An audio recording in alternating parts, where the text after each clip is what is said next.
होना नहीं चाहिए। बेचारे बच्चे वो सोच रहे होंगे किस वजह से लेट हो रहा है। लेट होता नहीं है यूजुअली, है ना। यार पानी बोल देना बस। स्टार्ट है।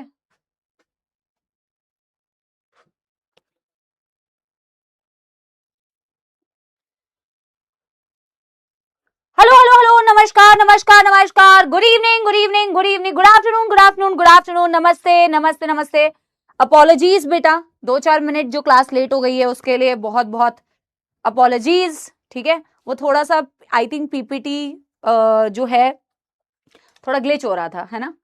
तो जिस वजह से पीपीटी लग नहीं पाई, तो पीपीटी मिल ही नहीं पाई, एक्चुअली रिसीव ही नहीं हो पा रही थी, जिस वजह से पीपीटी लगाने में थोड़ा वक्त लग गया एंड थोड़ा सा हम क्लास में डिले हो गए। आई am so sorry for that.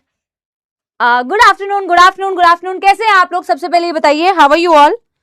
आप लोग कैसे हैं? How are you all? How are you all? How are you all? कैसे हैं आप लोग? Good afternoon, happy doctors day ma'am, happy doctors day बेटा, हैप्पी डॉक्टर्स डे, है ना। ईश्वर करे, मैं तो ये कहूंगी कि भगवान करे कि आप बहुत मेहनत करें और आप जरूर बेटा जिस ड्रीम के साथ में आए हैं आप उसको फुलफिल कर पाएं, ये ही मैं चाहूंगी। लेकिन मैं ये भी चाहूंगी साथ में कि आप बहुत मेहनत करें। ठीक है, how are you all? Good, are you all बेटा विथ फुल जोश एंड फुल एनर्जी? यस। कल मैंने आप लोगों के कमेंट्स पढ़े यूट्यूब के लेक्चर पे, बहुत सारे कमेंट्स आए थे। आज का डेट लिख देती हूँ, टुडे इज जुलाई ना, 1 जुलाई 2026, है ना। और आज हम करने वाले बेटा लेक्चर नंबर 2। टॉपिक कहाँ गया? टॉपिक डिलीट हो गया आई थिंक। तो आज हमारा जो टॉपिक टू बी कवर्ड है वो है एपिथेलियल टिश्यू। आज हम एपिथेलियल टिश्यू के बारे में पढ़ेंगे। कल हमने बेसिक इंट्रोडक्शन दिया था, बट उस बेसिक इंट्रोडक्शन में बेटा हमने बहुत सारी बातें करी थी, बहुत सारी इंपॉर्टेंट बातें करी थी, ठीक है ना। और आज हम एपिथेलियल टिश्यू से शुरू करेंगे। ये मेरा टेलीग्राम चैनल है। कल बहुत सारे सबोलों ने इस टेलीग्राम चैनल को ऑलरेडी ज्वाइन कर लिया है, आप भी ज्वाइन कर सकते हैं। और ये हमेशा फोटो रखूंगी सो दैट पीडीएफ में ये फोटो हमेशा तुम्हें ये याद दिलाए कि यही तुम्हारा ड्रीम है। और अभी तो यही ड्रीम है ना, इस बैच के अंदर आए हो तो यही अभी तुम्हारा ड्रीम है ना। तो this is your dream and I am really hopeful कि आप बहुत मेहनत करेंगे यहां तक पहुंचने के लिए, क्योंकि बहुत मेहनत करनी पड़ेगी बेटा, है ना। मेहनत से ही यहाँ पे पहुंच पाएंगे। दिस इज माई किताब जूलॉजी मेडिजी and we are going to start with hashtag समाप्ति एक्सप्रेस। कोई भी बच्चा जो बेटा क्लास में नया है उसको मैं बता दूं वैसे, है ना, कि समाप्ति express is basically the revision. मैं बिल्कुल ठीक हूं सपोलो, मैं बिल्कुल बढ़िया हूं, है ना। What I am saying is कि समाप्ति एक्सप्रेस जो होता है क्विक रिवीजन होता है पिछली क्लास का। तो हमने जितनी भी चीजें पढ़ी है उसको हम बिल्कुल बहुत एक्टिवली रिकॉल करेंगे। मैं बहुत सारे बच्चों से अभी रिसेंटली बात भी कर रही थी जो इस साल अच्छा स्कोर कर रहे हैं, and they told me how this is very helpful बेटा। एंड मैं इसीलिए ये कराती हूँ। 5-10 मिनट जो हम लेते हैं, कल की क्लास का तो बहुत कम कंटेंट है जो हमें रिवाइज करना है। वैसे जैसे जैसे हम आगे बढ़ेंगे तो कंटेंट ज्यादा पढ़ेंगे, तो 5-10 मिनट 15 मिनट कभी कभार क्विक रिवीजन होता है, but this is very very useful. Specially आप अगर पढ़ के आए होते हैं तो तुम्हारे लिए बेटा एक बहुत अच्छे से रिवीजन हो जाता है, तो तुम अगली क्लास का फ्लो बहुत अच्छे से मेंटेन कर पाते हो। और इसकी छोटी छोटी क्लिप्स जो है वो आपको बैच के अंदर मिलेगी, मैं अलग से कटवा के तुम्हारे लिए बेटा प्रोवाइड करवा दूंगी। जब भी तुम्हें रिकॉल करना हो क्लास के पहले, तुम फटाफट से वो 5 मिनट रिवीजन देख के आ जाना और खुद से भी रिवीजन करना, ठीक है ना।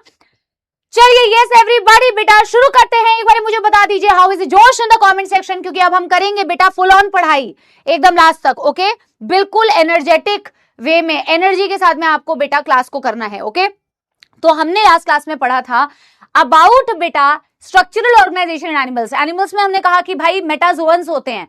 मेटाजोन्स का मतलब होता है मल्टी सेलुलैरिटी, बिना किसी एक्सेप्शन के, चाहे पोरिफेरा हो चाहे सिलेंट्रेटा हो चाहे हम कॉर्डेटा तक जाए, हम सारे के बॉडी में बेटा बहुत सारे सेल्स से बॉडी बनी हुई होती है। हाइड्रा देखो, ह्यूमंस देखो, है ना, हमारी बॉडी में कई सारे सेल्स होते हैं मैम। हम मल्टी सेलुलर ऑर्गेनिजम्स होते हैं, हम होलोजोइक होते हैं, हम पहले फूड को खाते हैं कंप्लीट फूड को, फिर हम बेटा डाइजेस्ट करते हैं। हम हेटरोट्रॉप्स होते हैं क्योंकि हम जो होते हैं डिपेंडेंट होते हैं on others for food and nutrition.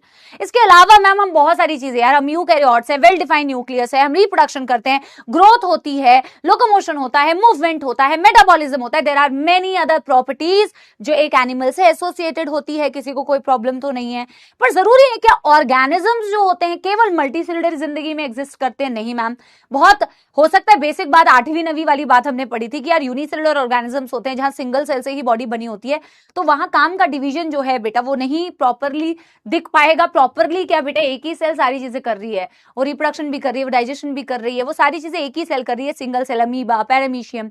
लेकिन जब हम मल्टीसेलुलर ऑर्गेनिजम्स की बात करते हैं तो उसकी बॉडी में खूब सारे सेल्स है। वॉइस मैं चेक करा ले रही हूँ बेटा, वॉइस पिचेस चेक कर रहे हैं, फिर मैं लास्ट में ना जब नया टॉपिक स्टार्ट करूंगी तो पूछ लूंगी फाइनली कि आवाज अब सही है। बहुत ज्यादा गेन मत लगाना आवाज में, क्योंकि ना गेन लगाने से आवाज बहुत खरखराहट वाली आती है। तो मैंने क्या बोला बेटा, फिर मैंने ये बोला कि मल्टी सेलुलर ऑर्गेनिजम्स होते हैं, मल्टी सेलुलर ऑर्गेनिजम्स जिसकी बॉडी खूब सारे सेल्स की बनी हुई होती है। ऑलराइट, फिर मैंने कहा कि यार देखो शुरुआत तो सेल से ही हुई है ना, मल्टी सेलुलर है लेकिन शुरुआत सेल से हुई। अब ये सेल्स बॉडी के अंदर कैसे ऑर्गेनाइज्ड है उसी को हम स्ट्रक्चरल ऑर्गेनाइजेशन इन एनिमल्स कहते हैं। अब सेल्स है, सेल्स बेटा ऑर्गेनाइज करेंगे तो टिश्यू बनाएंगे, वेरी इजी, अल्फाबेट से वर्ड्स बने, वर्ड से सेंटेंस बने, सेंटेंस से पैराग्राफ बने। ऐसा ही होता है यार, ऐसा ही एग्जैक्टली होता है कि आपके सेल से मिलकर टिश्यू बने, टिश्यू से मिलकर ऑर्गन, ऑर्गन से मिलकर ऑर्गन सिस्टम बनता है। किसी भी एनिमल की बॉडी के अंदर अगर टिश्यूज दिख रहे हैं तो केवल 4 प्रकार के ही टिश्यूज होते हैं, epithelial tissue, connective tissue, muscular tissue, neural tissue, 5वां कोई टिश्यू नहीं होता है। यही 4 टिश्यू होते हैं जो आपके ऑर्गन्स को बनाते हैं, चाहे वो स्टमक हो, हार्ट हो, लिवर हो, किडनी हो। These 4 tissues are responsible for making the organs. Yes definitely बेटा, ये जो टिश्यूज हैं they are present in a specific proportion and a specific pattern. एक स्पेसिफिक पैटर्न मतलब बेटा अरेंजमेंट उनकी, किसी में एपिथेलियम है पहले, फिर कनेक्टिव हो गई, फिर मस्कुलर हो गई, फिर न्यूरल। इसकी जो अरेंजमेंट है वो स्पेसिफिक होती है ऑर्गन्स में, और इनकी परसेंटेज की कितना परसेंट एपिथेलियम है, कितना परसेंट कनेक्टिव है, कितना परसेंट मस्कुलर है, that depends. End of course बेटा 2 और मोर ऑर्गन्स आपस में जब इंटरैक्ट करते हैं एंड उनका एक सिमिलर गोल होता है काम करने का, तो वो एक सिस्टम बनाते हैं। डाइजेस्टिव सिस्टम बनता है, सर्कुलेटरी सिस्टम बनता है, रिप्रोडक्टिव सिस्टम बनता है, that is organ system. Now when we talk about बेटा टिश्यूज, तो टिश्यूज को कैसे डिफाइन करते हैं मैम? टिश्यू को डिफाइन करते हैं group of similar sales having common origin. Origin याद करो, जो हमने कहा था स्पर्म होता है, ओवा होती है, जाइगोट बनता है, डिवाइड करता है, क्लीवेज डिवीजन होती है, 2 सेल्स बनते हैं, जो मैं रिप्रोडक्शन में तुम्हें पढ़ाऊंगी। डिवाइड करते करते हम जब एम्ब्रियोनिक लाइफ में थे तो गैस्ट्रूला स्टेज एक थी जिसमें 3 जर्म लेयर्स दिखती हैं। Germ layer is what? Germ layer जो होती है बेटा वो arrangement of the cells into outer ectoderm, बीच वाली मेसोडर्म एंड सबसे अंदर वाली एंडोडर्म। तो ये जो अरेंजमेंट आपको दिख रही है बेटा एक्टो, मेसो और एंडोडर्म की, यही जर्म लेयर्स है जिनसे बेटा आपके टिश्यूज बने, जिससे आपके ऑर्गन्स बने। जो एक्टोडर्म से बने, ectodermal origin, mesodermal origin and endodermal origin, तो having common origin. And cells के बीच बीच में इंटरसेलुलर स्पेस है। इंटर मतलब between the cells, not intra, intercellular space. किसी बच्चे ने कमेंट में लिखा था क्या इंटरसेलुलर स्पेस में जो इंटरसेलुलर सब्सटेंस है उसी इंटरसेलुलर स्पेस को एक्स्ट्रा सेलुलर स्पेस भी बोल सकते हैं? बिल्कुल बोल सकते हैं बेटा। सेल के बाहर देखो, ये 2 सेल के बीच का स्पेस है ना, तो उसे मैं इंटरसेलुलर स्पेस बोल रही हूँ, और उसको मैं एक्स्ट्रा सेलुलर स्पेस भी बोल सकती हूँ, क्योंकि एक्स्ट्रा सेलुलर का मतलब होता है सेल के बाहर वाला space. It is the same thing, that's fine. उसमें सब्सटेंस भरा हुआ होता है बेटा, इंटरसेलुलर मैट्रिक्स बोलते हैं, म्यूकोपॉलीसैकेराइड्स, ग्लाइकोप्रोटीन्स का वो बना हुआ होता है, ठीक है, and performing a specific function. कल बहुत सारे बच्चे ये भी बोल रहे थे मैम एपिथेलियम तो डिफ्यूजन भी करता है, एपिथेलियम तो फिल्टरेशन भी करता है, एपिथेलियम तो सिक्रीशन भी करता है। मोस्ट डेफिनेटली बेटा करता है। तो आज हम डिटेल में पढ़ेंगे ना कि एग्जैक्टली कौन सी एपिथेलियम क्या करती है। कल तो मैंने जनरल आपको एक फंक्शन बताया कि एपिथेलियम का काम होता है आपको आपकी कवरिंग फॉर्म करना, आपकी लाइनिंग फॉर्म करना, आपकी बेटा आपको प्रोटेक्शन देना। अब वो कहीं पे किसी की लाइनिंग बना रहा है, कवरिंग बना रहा है, तो क्या क्या करेगा एग्जैक्टली वो तो हम पढ़ेंगे ही आज, है ना। कनेक्टिव टिश्यू कहीं पे भी है वो सपोर्ट एंड लिंकेज का काम करती है, मस्कुलर टिश्यू कहीं पे भी है तो वो लोकोमोशन एंड मूवमेंट का काम करती है, और न्यूरल टिश्यू कहीं पे भी है तो वो कंट्रोल एंड कोऑर्डिनेशन का काम करती है ना। अच्छा, एक बहुत प्यारी लाइन और थी कि व्हेन 2 और मोर organs interact physically and chemically then it forms the organ system, remember that। तो फिजिकली का मतलब होता है कि वो कनेक्टेड है एक दूसरे से, केमिकली का मतलब होता है जैसे मैंने बोला एंजाइम्स रिलीज कर रहे हैं, हार्मोन रिलीज कर रहे हैं, इस तरीके से वो आपस में बेटा कम्युनिकेट कर रहे हैं, ठीक है। आई थिंक सो गाइस कि मैंने यहीं तक पढ़ाया था guys. Okay, so are you all बेटा excited? I always say this with positive mindset, only with positive mindset, nothing else. कोई डुअल थॉट नहीं होना चाहिए तुम्हारे दिमाग के अंदर. जब तुम क्लास के अंदर आए हो तो यू हैव टू बी बेटा फुल फोकस्ड. ओके गाइज, तो क्या अब हम शुरू करें बेटा आज का टॉपिक? एंड धीरे धीरे you have to buck up and remember there should be no backlogs. Please remember why you have taken this batch. Please remember why you have given another year to yourself. आप साल के and तक आते आते, अगले साल तक आते आते किसी भी चीज को बेटा ये मत सोचिएगा कि मेरे पास और समय होता तो मैं कर लेता. मैं बहुत स्ट्रेट फॉरवर्ड आपको बोल रही हूँ. मैं आप लोगों को समझती भी हूँ और आप लोगों से मैं वैसे इंटरैक्ट भी करती हूँ, बट मैं स्ट्रेट फॉरवर्ड आपको बोल रही हूँ. बाद में आप केवल एक्सक्यूजेस ढूंढेंगे. आपके पास, आपने कल मतलब जूलॉजी तो कल ही शुरू हुआ है ना, तो अब आप बस ये सोच लीजिए कि यही आपको ना बाद में ऐसा लगेगा कि काश तब शुरू कर लेता. तो बिल्कुल अटेंटिव होके, बिल्कुल अपने गोल्स में फोकस होके, बिना डिस्ट्रैक्ट हुए क्लासेस करनी है. एवरीडे क्लासेस करनी है. सेम बेसिक चीज, सेम बोरिंग चीज हर दिन करनी है, बट वो बोरिंग लगेगी नहीं, वो मैं आपको बेटा इंश्योर कर सकती हूँ. बट आपकी डिसिप्लिन, आपकी कंसिस्टेंसी आपकी होनी चाहिए. आप बाद में आके ये मत बोलना कि यार नहीं यार मेरे को उस टाइम पे यार 6 महीने और मिल जाते, 2 महीने और मिल जाते, 10 दिन और मिल जाते तो मैं कुछ एक्स्ट्रा ऑर्डिनरी कर देता. वही 6 महीने, वही 8 महीने, वही 10 महीने, वही 1 साल अभी आपके पास है. ओके जी, ठीक है ना? पे अटेंशन टू दैट बेटा. You have to be very sincere. अपने लिए बिल्कुल सिंसियर बनना है, अपने ड्रीम्स के लिए बेटा सिंसियर बनना है. चैट्स ऑफ कर रही हूं सो दैट बेटा आप डिस्ट्रैक्ट ना होए. यार इमोजीज बच्चों की प्लीज ऑन कर देना. So yes, let's get started. तो हमने बेटा क्या पढ़ा? टिश्यूज के बारे में पढ़ा. अब मैं आपको अभी शुरुआत कराने जा रही हूं बेटा एपिथेलियल टिश्यू से. We are going to start with बेटा एपिथेलियल टिश्यू, जिसको हम एपिथेलियम भी कहते हैं. You can say epithelial tissue or you can say बेटा either epithelial tissue or you can say epithelium. देखो मैं आपको क्या बोल रही हूँ, इन डेप्थ कभी भी किसी के कंसेप्ट्स को पढ़ना है तो थोड़ी सी इन डेप्थ चीजें पढ़नी पड़ेगी, but that should be only 5-10%. ऐसा नहीं होना चाहिए कि एनसीईआरटी के बियॉन्ड बहुत ज्यादा पढ़ लोगे तो बेटा बहुत कुछ एक्स्ट्रा ऑर्डिनरी हो जाएगा. ये सही बात नहीं है. आपको रेलेवेंट पढ़ना है. आई ऑलवेज से दैट. ठीक है ना? तो कुछ 5-7% तुम्हें दिखेगा कि मैम ये तो एनसीईआरटी में दिया नहीं हुआ है, आप क्यों बता रहे हो? Just to build your concept बेटा. और कहीं ना कहीं अगर वो चीजें यूज होंगी तो मैं आपको बताती रहूंगी simultaneously. So when I talk about बेटा एपिथेलियम या एपिथेलियल टिश्यू, एपिथेलियम, एपी का मतलब होता है अपॉन, थीलियम का मतलब होता है टू रेस्ट.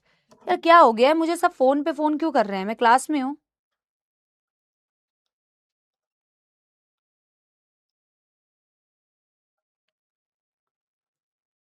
है ना? तो क्या बोल रही थी यार मैं? To rest upon. यार आपने इमोजीज ऑन नहीं की. इमोजीज बच्चों की. एपी का मतलब होता है अपॉन. लिखो बेटा इसे, to rest. Thelium means to rest. What is the meaning of this बेटा? What is the meaning of this? Epithelium का मतलब to rest upon, to rest upon some other tissue. आप देखोगे बेटा, अभी मैं आपको डायग्राम से भी समझाऊंगी कि एपिथेलियल टिश्यू में जो सेल्स दिखते हैं या एपिथेलियल जो एज अ टिश्यू होती है वो हमेशा किसी और के ऊपर रेस्ट कर रही होती है. क्या रीजन है मैम कि किसी और टिश्यू के ऊपर रेस्ट कर रही होती है? उसका भी हम रीजन देखेंगे. अभी देखेंगे कि क्या होता है. एपिथेलियम की एक बड़ी खास बात है यार, और ये बहुत इंपॉर्टेंट बात है, ये बहुत इंपॉर्टेंट एनसीईआरटी की लाइन है कि एपिथेलियम में जो सेल्स दिखते हैं ना बेटा, जो टिश्यू बनाते हैं, वो सेल्स जो होते हैं काफी कॉम्पैक्टली पैक्ड होते हैं. दिस इज एनसीईआरटी की line. These cells are very compactly packed. Compactly का मतलब होता है पास पास होते हैं.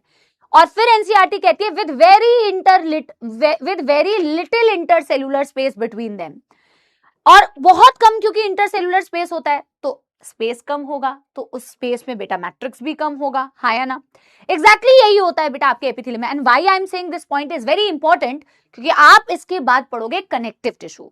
और आप कनेक्टिव टिश्यू में देखोगे उसकी प्रॉपर्टी होती है कि कनेक्टिव टिश्यू में the cells, the property of connective tissue इसको, उसके पास मैट्रिक्स बहुत ज्यादा होता है. ये उसकी प्रॉपर्टी है. तो ये दोनों के बीच में ना डिफरेंशिएटिंग फैक्टर है. एपिथेलियम में सेल्स बड़े, बेटा एपिथेलियम को तुम्हें प्रोटेक्ट करना है. तुम देखोगे तुम्हारी skin, this is your epithelium, this is your epithelium, है ना?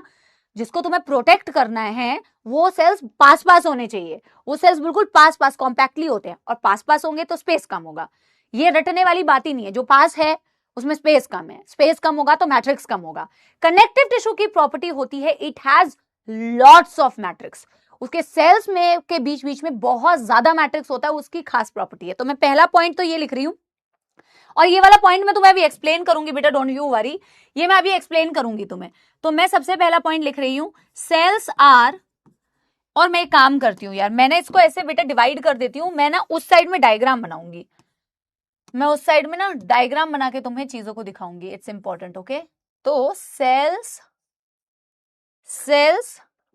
Are compactly packed, cells are compactly packed with, very important word, okay, compactly packed with little intercellular space, with little intercellular space, and of course beta यानी कि little matrix, जब space ही कम है तो matrix भी कम है। ऊपर जो मैंने पॉइंट लिखा है उसको मैं लिखती हूं और फिर उसका रीजन भी बताती हूं तुम्हें, है ना। It always rests upon, it always rests upon, it always rests upon some other tissue, और वो some other tissue कौन सा होता है, that is बेटा कनेक्टिव टिश्यू। आप देखोगे जब मैं आपको ना एरियोलर कनेक्टिव टिश्यू पढ़ाऊंगी ना, तो areolar connective tissue is a type of connective tissue जिसमें लिखा होता है कि ये एक फ्रेमवर्क बनाता है एपिथेलियम के लिए। फ्रेमवर्क बनाने का मतलब होता है जैसे तुम्हारी बॉडी के लिए तुम्हारा फ्रेमवर्क, ढांचा, एक सपोर्ट है ना, तो उसको बोलते हैं फ्रेमवर्क, सपोर्ट फ्रेमवर्क। तो एरियोलर टिश्यू तुम्हारे एपिथेलियम के लिए एक सपोर्ट फ्रेमवर्क बनाता है। तो एरियोलर है, फिर एपिथेलियम है ना, एपिथेलियम उसके ऊपर है, तो ऐसे होता है, सपोर्ट दे रही होती है। अब मैं आपको यहाँ पे बताऊंगी भी कि वाई बेटा एपिथेलियम को कनेक्टिव टिश्यू के सपोर्ट की क्यों जरूरत है। It always rest upon some other tissue and that other tissue what I am saying is बेटा connective tissue. Let's make a diagram so that हमें ना विजुअलाइजेशन अच्छी हो, हमें रटना ना पड़े, है ना। यार मेरे ना बेटा there is something that is troubling me, भैया वहां रख दीजिए प्लीज, थैंक यू।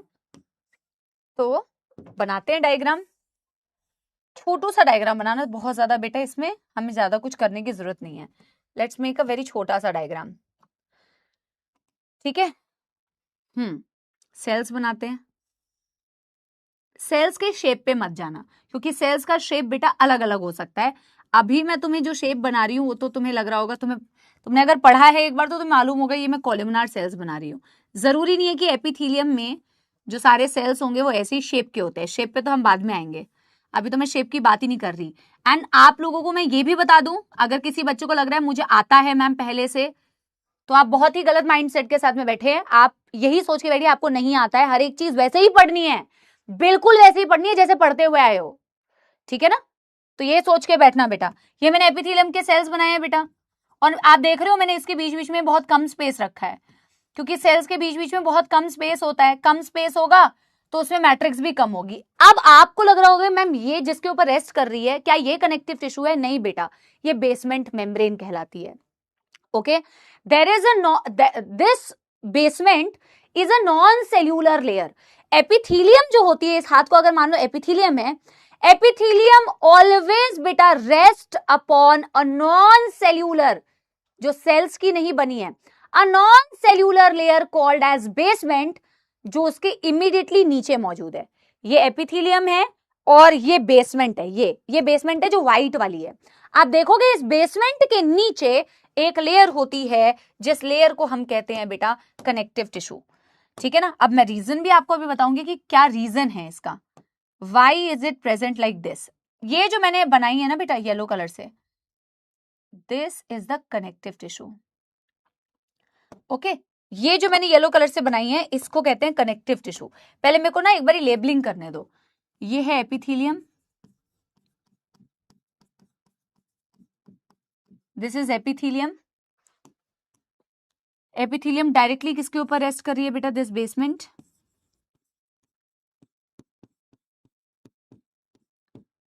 एंड ये कौन सा टिश्यू है बेटा, कनेक्टिव टिश्यू। एक तो ना ये बोर्ड ग्लिच करता है ना, पहले इसे आप बनाओ, है ना। देखो यार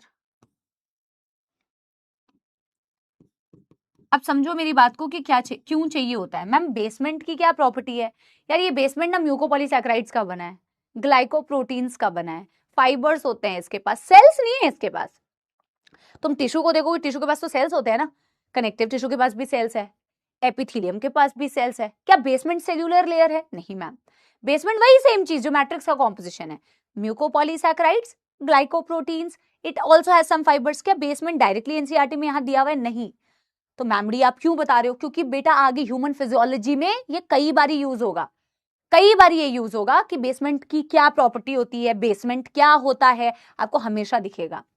तो ये नॉन सेलुलर लेयर है, तो इसको बनाता कौन है बेटा? एक्चुअल में इसको एपिथेलियम भी बनाती है, इसको कनेक्टिव भी बनाती है, ये दोनों टिश्यूज मिलके एक्चुअल में ये बेसमेंट सिक्रीट करते हैं। So remember it's a non cellular layer. ठीक है, फाइन मैम, फाइन। अब नाउ यू टेल मी कि मैम एपिथेलियम के नीचे ये कनेक्टिव टिश्यू है क्यों? बेटा कनेक्टिव टिश्यू की ना एक प्रॉपर्टी होती है कि ये हाईली वैस्कुलर लेयर है। वैस्कुलर कोई भी चीज होती है उसका मतलब होता है कि उसके पास ना बहुत सारी ब्लड वेजल्स है, अच्छी खासी बेटा ब्लड वेजल्स की सप्लाई है। क्यों चाहिए होती है हमें ब्लड वेजल्स? मैम हमारी बॉडी में ब्लड वेजल्स ना होती तो क्या होता? नहीं होती, नहीं मैम, चिल तो है, क्या जरूरत है हमें ब्लड वेजल्स की या ब्लड की क्या जरूरत है? बिना ब्लड वेजल्स के और बिना ब्लड के, blood is the medium, blood is the माध्यम जिसके थ्रू तुम्हारे टिश्यूज को, तुम्हारी सेल्स को, तुम्हारे हर एक पार्ट को न्यूट्रिएंट्स मिलते हैं, ऑक्सीजन मिलता है। जब आप ब्लड की प्रॉपर्टी पढ़ोगे, उसकी प्रॉपर्टी होती है ना यार कि it is the main circulating fluid in your body that helps in transport of nutrients, oxygen and everything. Now when you look at your epithelium यार, एपिथेलियम होती है एवैस्कुलर, एपिथेलियम होती है ए मतलब एब्सेंट, वैस्कुलर मतलब ब्लड वेजल्स। एपिथेलियम के पास कोई blood vessels ही नहीं है यार। अब एपिथेलियम के पास अगर ब्लड वेजल्स नहीं है तो यानी उसको न्यूट्रिएंट नहीं चाहिए क्या? क्या उसको ऑक्सीजन नहीं चाहिए क्या? क्या उसको ग्रोथ करने के लिए सारी चीजें नहीं चाहिए? एब्सोल्युटली चाहिए, बट उसके पास डायरेक्टली नहीं है। अब उसके पास डायरेक्टली नहीं है तो कनेक्टिव टिश्यू कहती है तुम ही हो बंधु सखा तुम ही। आई मीन बेटा ये इसकी हेल्प करती है यार, unlike some human beings who doesn't believe in helping each other. वो तो बेटा एक दूसरे के पत्ते काटने में लगे रहते हैं यार, कोई अच्छा आगे ना निकल जाए मेरे से। हाँ, तो कनेक्टिव टिश्यू कहती है सुन मेरी सहेली सखी, तू टेंशन मत ले, मैं हूं तेरे नीचे, है ना, आई एम देयर। तो मेरी जो ब्लड वेजल्स है ना, उसके पास अच्छी खासी मेरे पास ब्लड सप्लाई है, और मेरा जो ऑक्सीजन मेरे पास ब्लड में होगा, मेरा जो न्यूट्रिएंट होगा, मैं एक काम करूंगी तेरे तरफ डिफ्यूज कर दूंगी। तो एक्चुअल में बेटा द रीजन इज, अच्छा मैं ना हमेशा ये पढ़ाते वक्त बताती हूँ, तुम लोगों ने वो किया होगा, वो सेफ्टी पिन वाला, जो मेरे पुराने स्टूडेंट्स होंगे वो जानते होंगे, हम स्कूल में करा करते थे, वो सेफ्टी पिन लेके ना सेफ्टी पिन डालते थे अपने इसमें, पता नहीं ऐसी हरकतें हम करते क्यों थे, है ना, इतनी पूरा फुल ऑन टाइम पास। तो ऐसे करके डाल के फिर हम कहते थे देख देख सेफ्टी पिन नहीं गिरा मेरा, और खून नहीं निकलता था। खून तब निकलेगा जब तुम थोड़ा सा डीप लेयर जाओगे। डीप मतलब अगर तुमने कनेक्टिव टिश्यू को डैमेज कर दिया फिर तो अलग बात है, बट सिर्फ मैं ऊपर की लेयर बोल रही हूँ जो तो तेरी एपिथेलियम है बेटा। अगर तूने एपिथेलियम में ना सेफ्टी पिन डाली, करना नहीं है ये घर में, don't do the such experiments, okay, तो तुम्हारा ब्लड नहीं निकलेगा, because epithelium is avascular, it doesn't have its own blood vessels, but it will get all the nutrients and oxygen from the sakhi connective tissue, which is why it always rests upon the connective tissue. That's the explanation. अब ये तुम्हें as it is word to word NCERT में नहीं मिलेगा, but ये concept है और ये जानना है तुम्हें, ये लिखना भी है, क्योंकि ये कहीं ना कहीं बेटा आगे इस्तेमाल भी होता है। तो मैं पहले इस चीज के बारे में लिखती हूँ, फिर मैं वहां सबकी प्रॉपर्टी लिखूंगी, डोंट वरी, है ना। तो मैं यहाँ पे लिखती हूँ एपिथेलियम हमारा ए वैस्कुलर होता है, तो उस पॉइंट को इससे कनेक्ट करेंगे, है ना। एपिथेलियम अपना क्या होता है बेटा जी? एपिथेलियम हमारा ए वैस्कुलर है, avascular. And ma'am what is the meaning of a? A का मतलब एब्सेंस, वैस्कुलर का मतलब ब्लड वेजल्स, ओके। नो, अच्छा वैसे तो बेटा पोथियां क्या बनानी है, नो ब्लड वेसल, समझ में आ रही है ना बात। तो अब मैं लिख रही हूं एक पॉइंट यहीं पे कि oxygen and nutrients, oxygen and nutrients from the blood supply of connective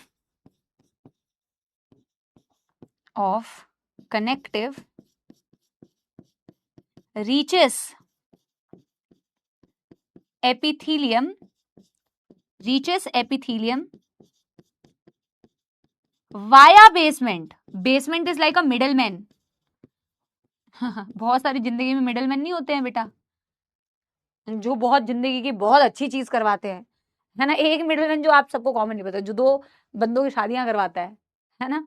सोच रहे हैं कितना मजेदार काम कर रहे हैं हम जिंदगी में. Basement, via basement towards epithelium. Diffusion से होता है ये, है ना. डिफ्यूजन से होता है. गाइस पढ़ो लिखो मस्त, अपना ना मस्त अपने ड्रीम्स को पूरा करो. जो ना होगा हो जाएगा जिंदगी में, है ना. उसकी टेंशन ना लो, उसके बारे में मत सोचो भाई.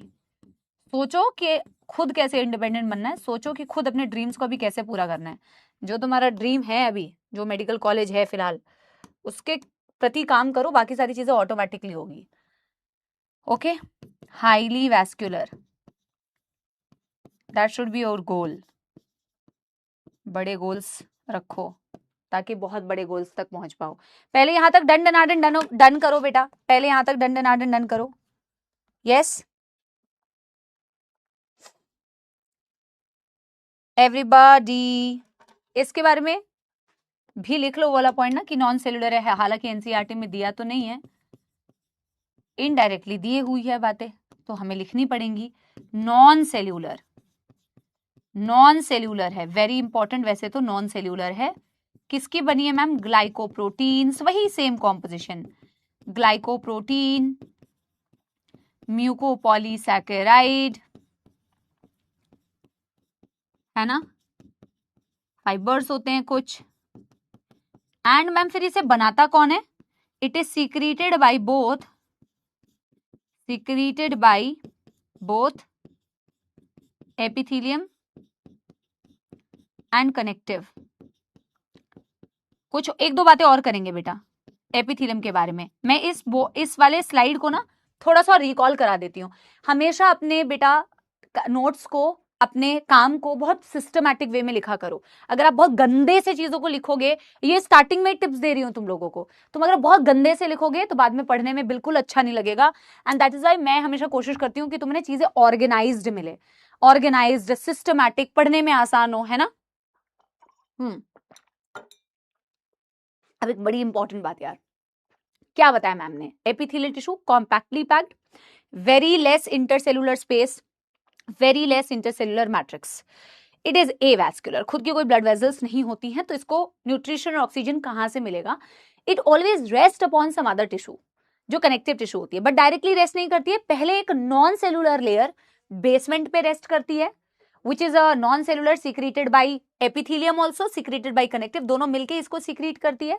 और कनेक्टिव टिश्यू होती है हाईली वैस्कुलर. हाईली वैस्कुलर का मतलब कनेक्टिव टिश्यू के पास बहुत सारे ब्लड वेजल्स है.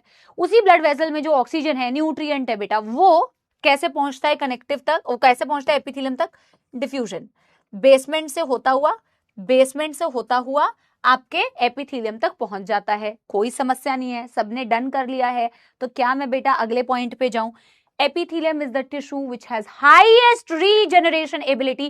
I'm sure तुम्हारे भी एपिथेलियम रीजनरेट करते होंगे. जब मैं तुम्हारी उम्र की थी स्कूल टाइम में, मेरे हाथों में से बेटा बहुत ज्यादा, हम क्या बोलते हैं, वो चमड़ी, है ना, और पैरों में भी होता है बहुत कॉमनली, है ना, स्किन उतरती है हम कहते हैं और फिर से आ जाती है. तो एपिथेलियम बहुत हाईएस्ट रीजनरेशन एबिलिटी होती है इसकी, है ना. ये पॉइंट भी ऐड करो कि एपिथेलियम में हाईएस्ट रीजनरेशन एबिलिटी होती है. हाईएस्ट रीजनरेट, वापस से बन जाना, regeneration ability, highest regeneration ability होती है इसके पास. सही है मैम, परफेक्टो. अब एक बहुत इंपॉर्टेंट पॉइंट जिसको मैं करूंगी star mark.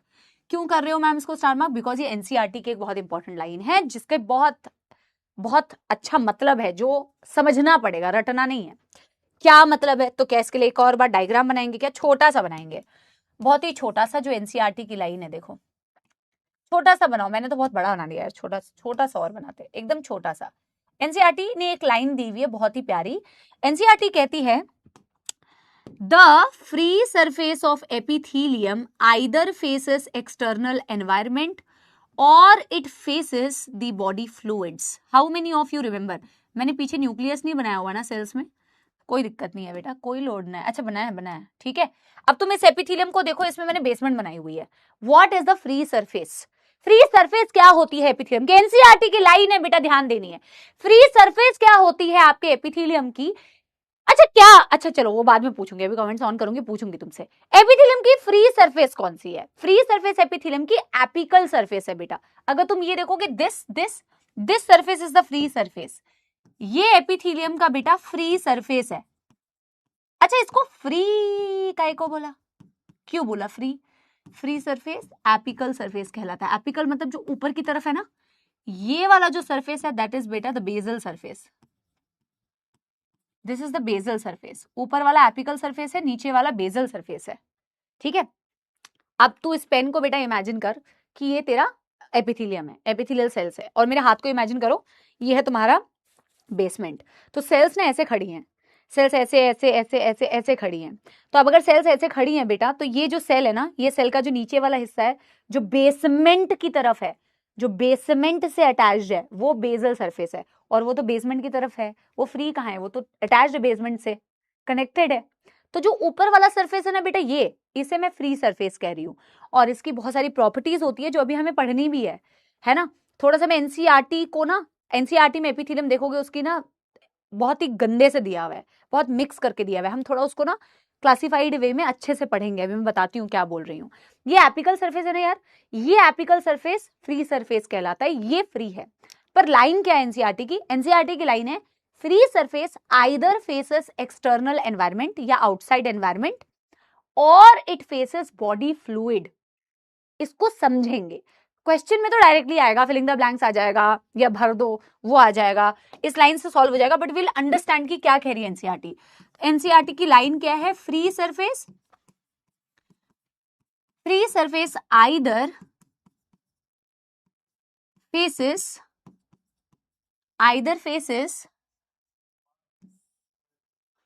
Faces external environment या आउटसाइड एनवायरमेंट, एक्सटर्नल एनवायरमेंट या आउटसाइड एनवायरमेंट और बॉडी फ्लूइड। बेटा जी इसको जरा समझना, इसको जरा समझने, और बहुत आसान है, कोई रॉकेट साइंस थोड़ी है, बहुत आसान है। इसको समझने के लिए एक डायग्राम बना दे क्या? देखो एक, तुम्हें बनाना है क्या? बिल्कुल बनाना है बेटा। जब भी मैं कोई पेंटिंग कर रही हूं और मैंने जब तक तुम्हें ये नहीं बोला है कि मत बनाओ, तब तक बेटा तुम्हें बनाना है। इसके लिए मैं एक डायग्राम बना देती हूँ, ये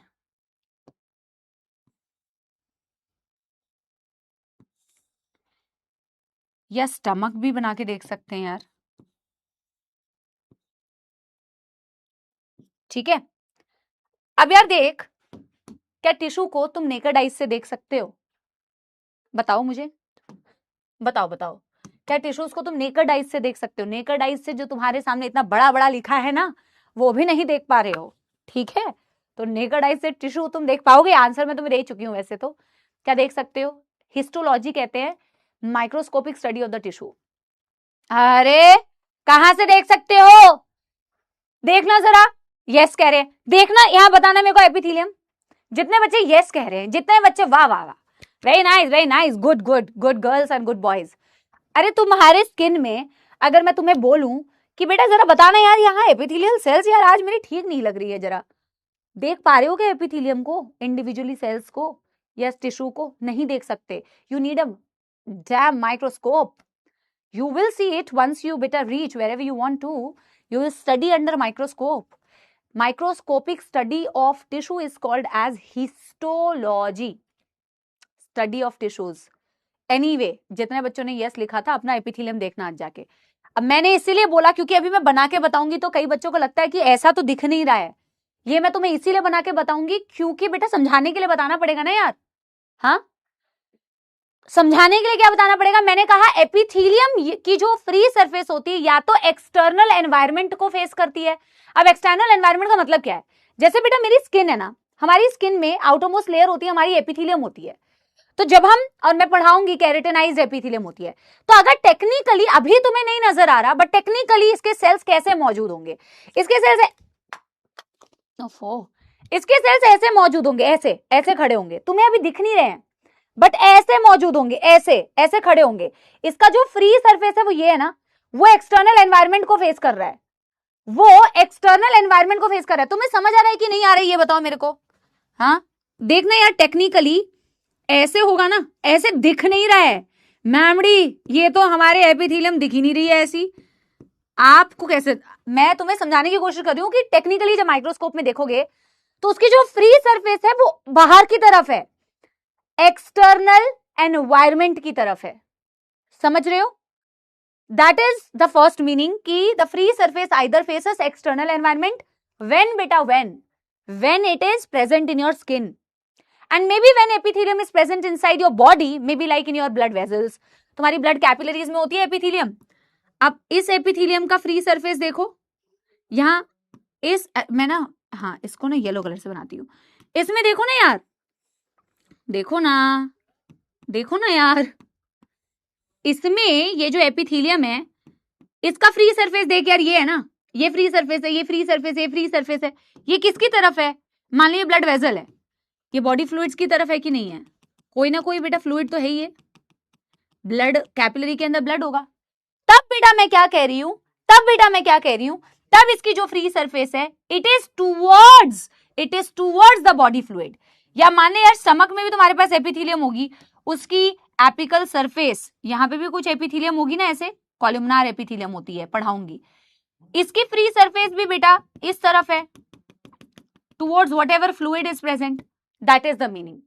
सो दो मतलब मैंने ये तुम्हें मतलब समझाने के लिए बताया है, मैंने ये तुम्हें मीनिंग समझाने के लिए बताया। एज सच कोई रॉकेट साइंस थोड़ी है बेटा, डायरेक्ट क्वेश्चन आएगा, क्वेश्चन सीधा आएगा, बट आपको ये कंसेप्चुअली समझाने के लिए मैंने ये चीज बताई। Give me a thumbs up अगर तुम्हें बेटा ये बात क्लिक कर गई।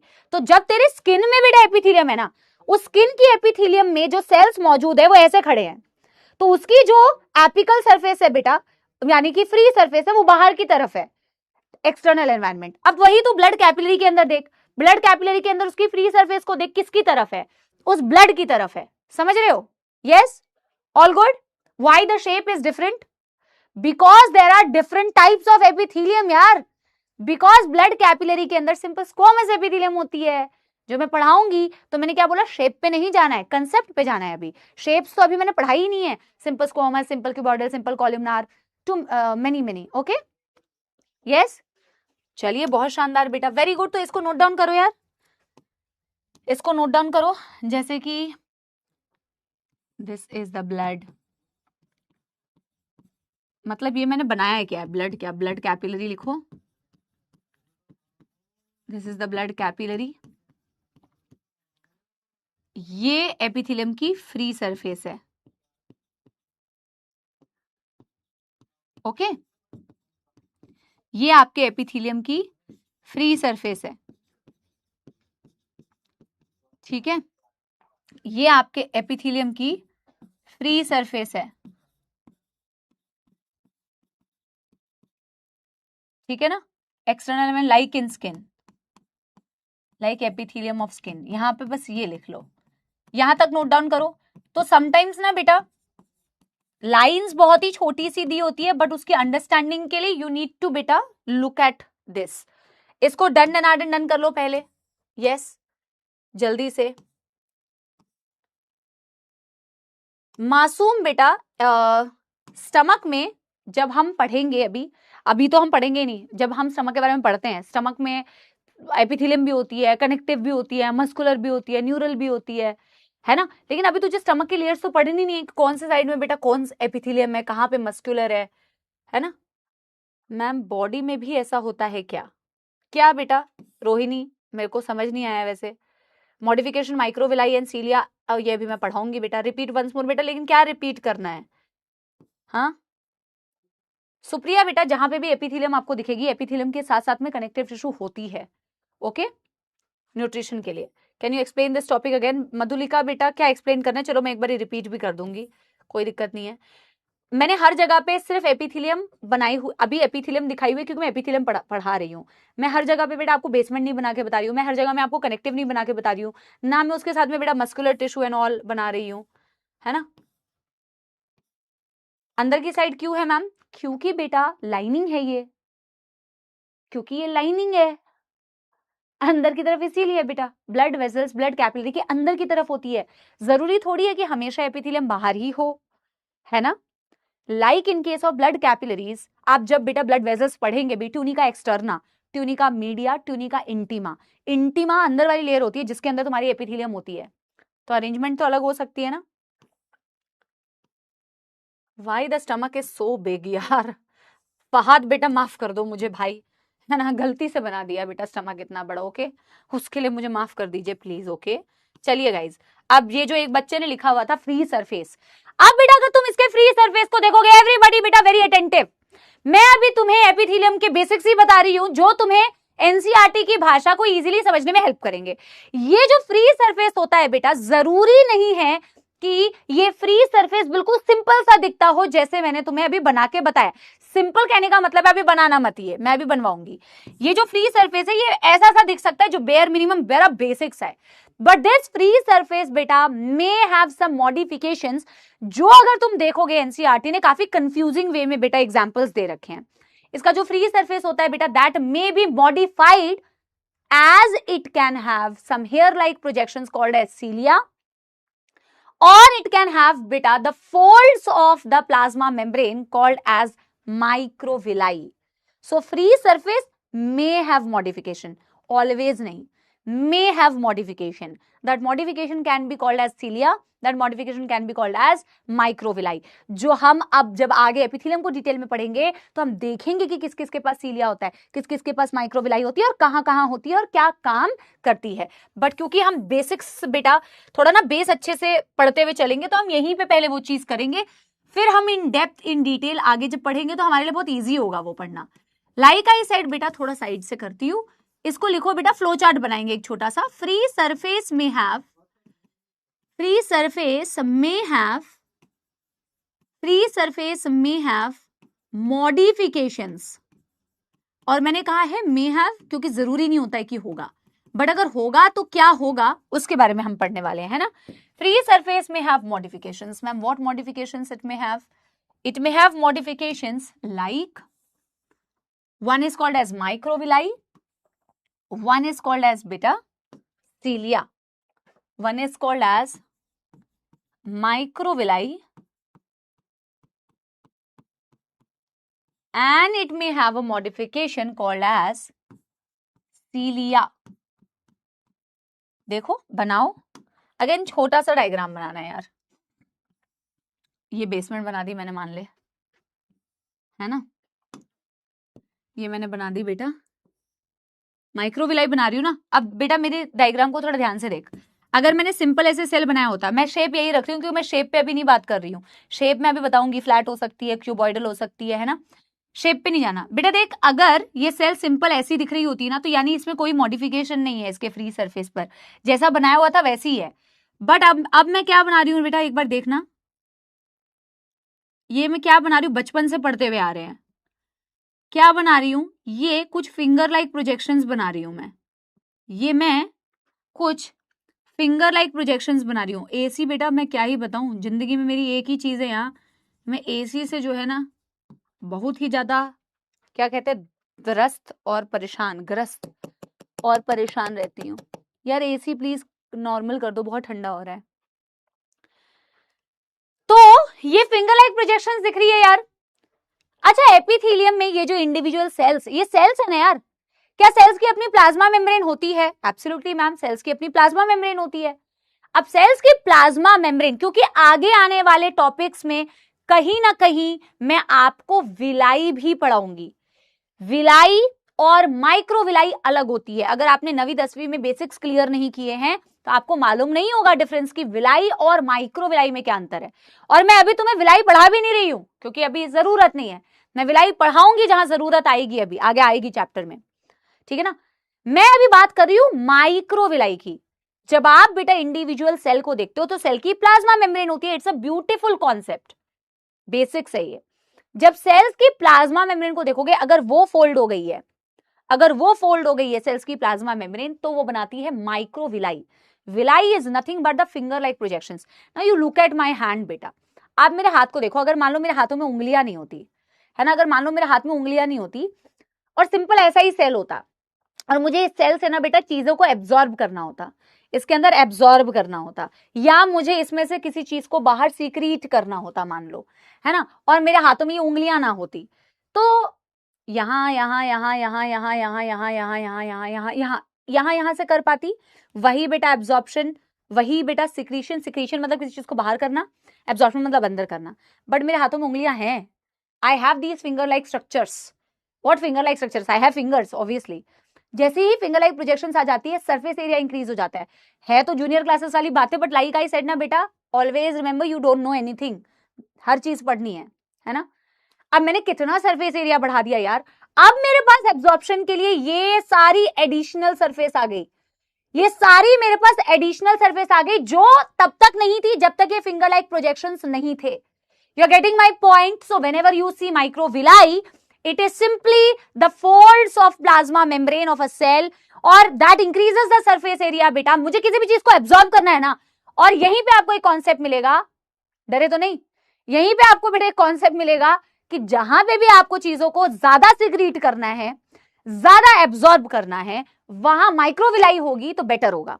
ऐसा नहीं होता कि माइक्रोविलाई जहां पे नहीं है वहां सिक्रीशन एब्जॉर्प्शन नहीं होता, होता है, but better secretion, better absorption where microvilli is present। Done, लिखते हैं यार, क्या बात है। चलिए guys, this is what, this is folds of plasma membrane, folds of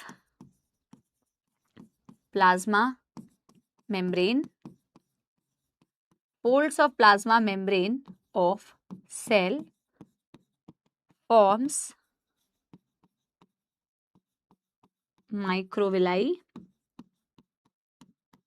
forms microvilli, and हम लिखेंगे increased surface area for secretion and absorption। Should I write the meaning of secretion and absorption? या you will understand that बेटा। किसी देखो ना, arrow से समझ जाओ यार, है ना, सबसे बेस्ट है छवि।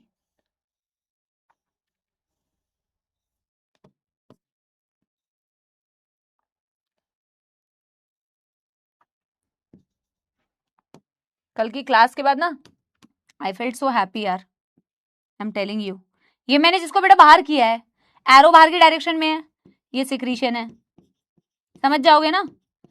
इतने तो तुम बेटा हो वैसे तो ना समझ, लेकिन यार हिस्टोलॉजी वाली बात लिख लेना भाई, तुमने जो आंसर दिया था ना, मेरे को ही डर लग रहा है, हिस्टोलॉजी लिखवा दूंगी एक नोट डाल के, ठीक है, नहीं तो तुम बेटा एग्जाम हॉल में लिखाओगे, नहीं नहीं हमें तो दिखता है टिशू, कुछ बच्चे तो लिख ही देंगे बेटा जी। अब यहाँ पे क्या बनाना है बेटा? नथिंग, यहाँ बस सीलिया बना दो यार। और सीलिया का क्या काम होता है बेटा? जहां पे भी सीलिया होगी, जहां पे भी सीलिया होगी वहां मूवमेंट होगी बेटा चीजों की, better. Cilia is nothing but the hair like structure, hair like projections होती हैं, या एडिशनल स्ट्रक्चर्स होते हैं। जैसे ये तो प्लाज्मा मेम्ब्रेन की खुद की फोल्ड्स है ना, वैसे जो सीलिया होती है वो एडिशनल स्ट्रक्चर्स होते हैं जो मूवमेंट करते हैं। बट ऐसा नहीं करेंगे वो बेटा, जैसे कुछ लोग होते हैं ना, कभी यहाँ कभी वहां, कभी यहाँ कभी वहां, है ना, ये एक ही डायरेक्शन में मूव करते हैं, always moves in one direction. और एक ही डायरेक्शन में मूव करेंगे तो चीजों को बेटा, नहीं तो चीजें क्या होगी बेटा बताओ। जिंदगी में तुम सीलिया पढ़ रहे हो, बायोलॉजी के स्टूडेंट हो, लेकिन सीख नहीं पाए, सीखो कुछ सीलिया से। अगर इधर उधर करता रहता तो कहीं पे भी चीजें ट्रांसफर नहीं हो पाती, कहीं पे भी नहीं। सीलिया काम बेस्ट इसीलिए कर पाती है बिकॉज एक ही डायरेक्शन में मूव करती है। They know their work, they know that they don't need to be confused. So moves in one direction, and whenever it moves in direction beta, one direction, it will of course move the substances। जैसे trachea में सीलिया है, उसका काम होता है mucus की movement करना।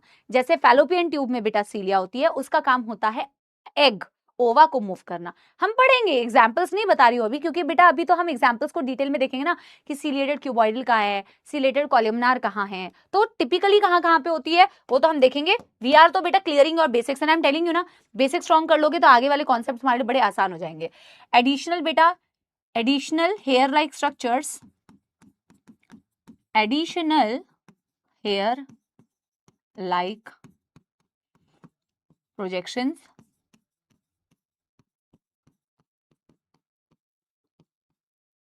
that helps in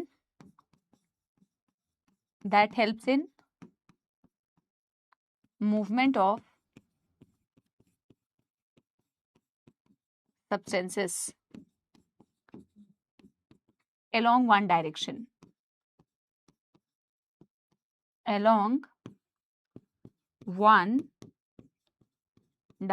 Guys. Okay, इसको नोट डाउन कर लो एवरीबॉडी. डन कर लो.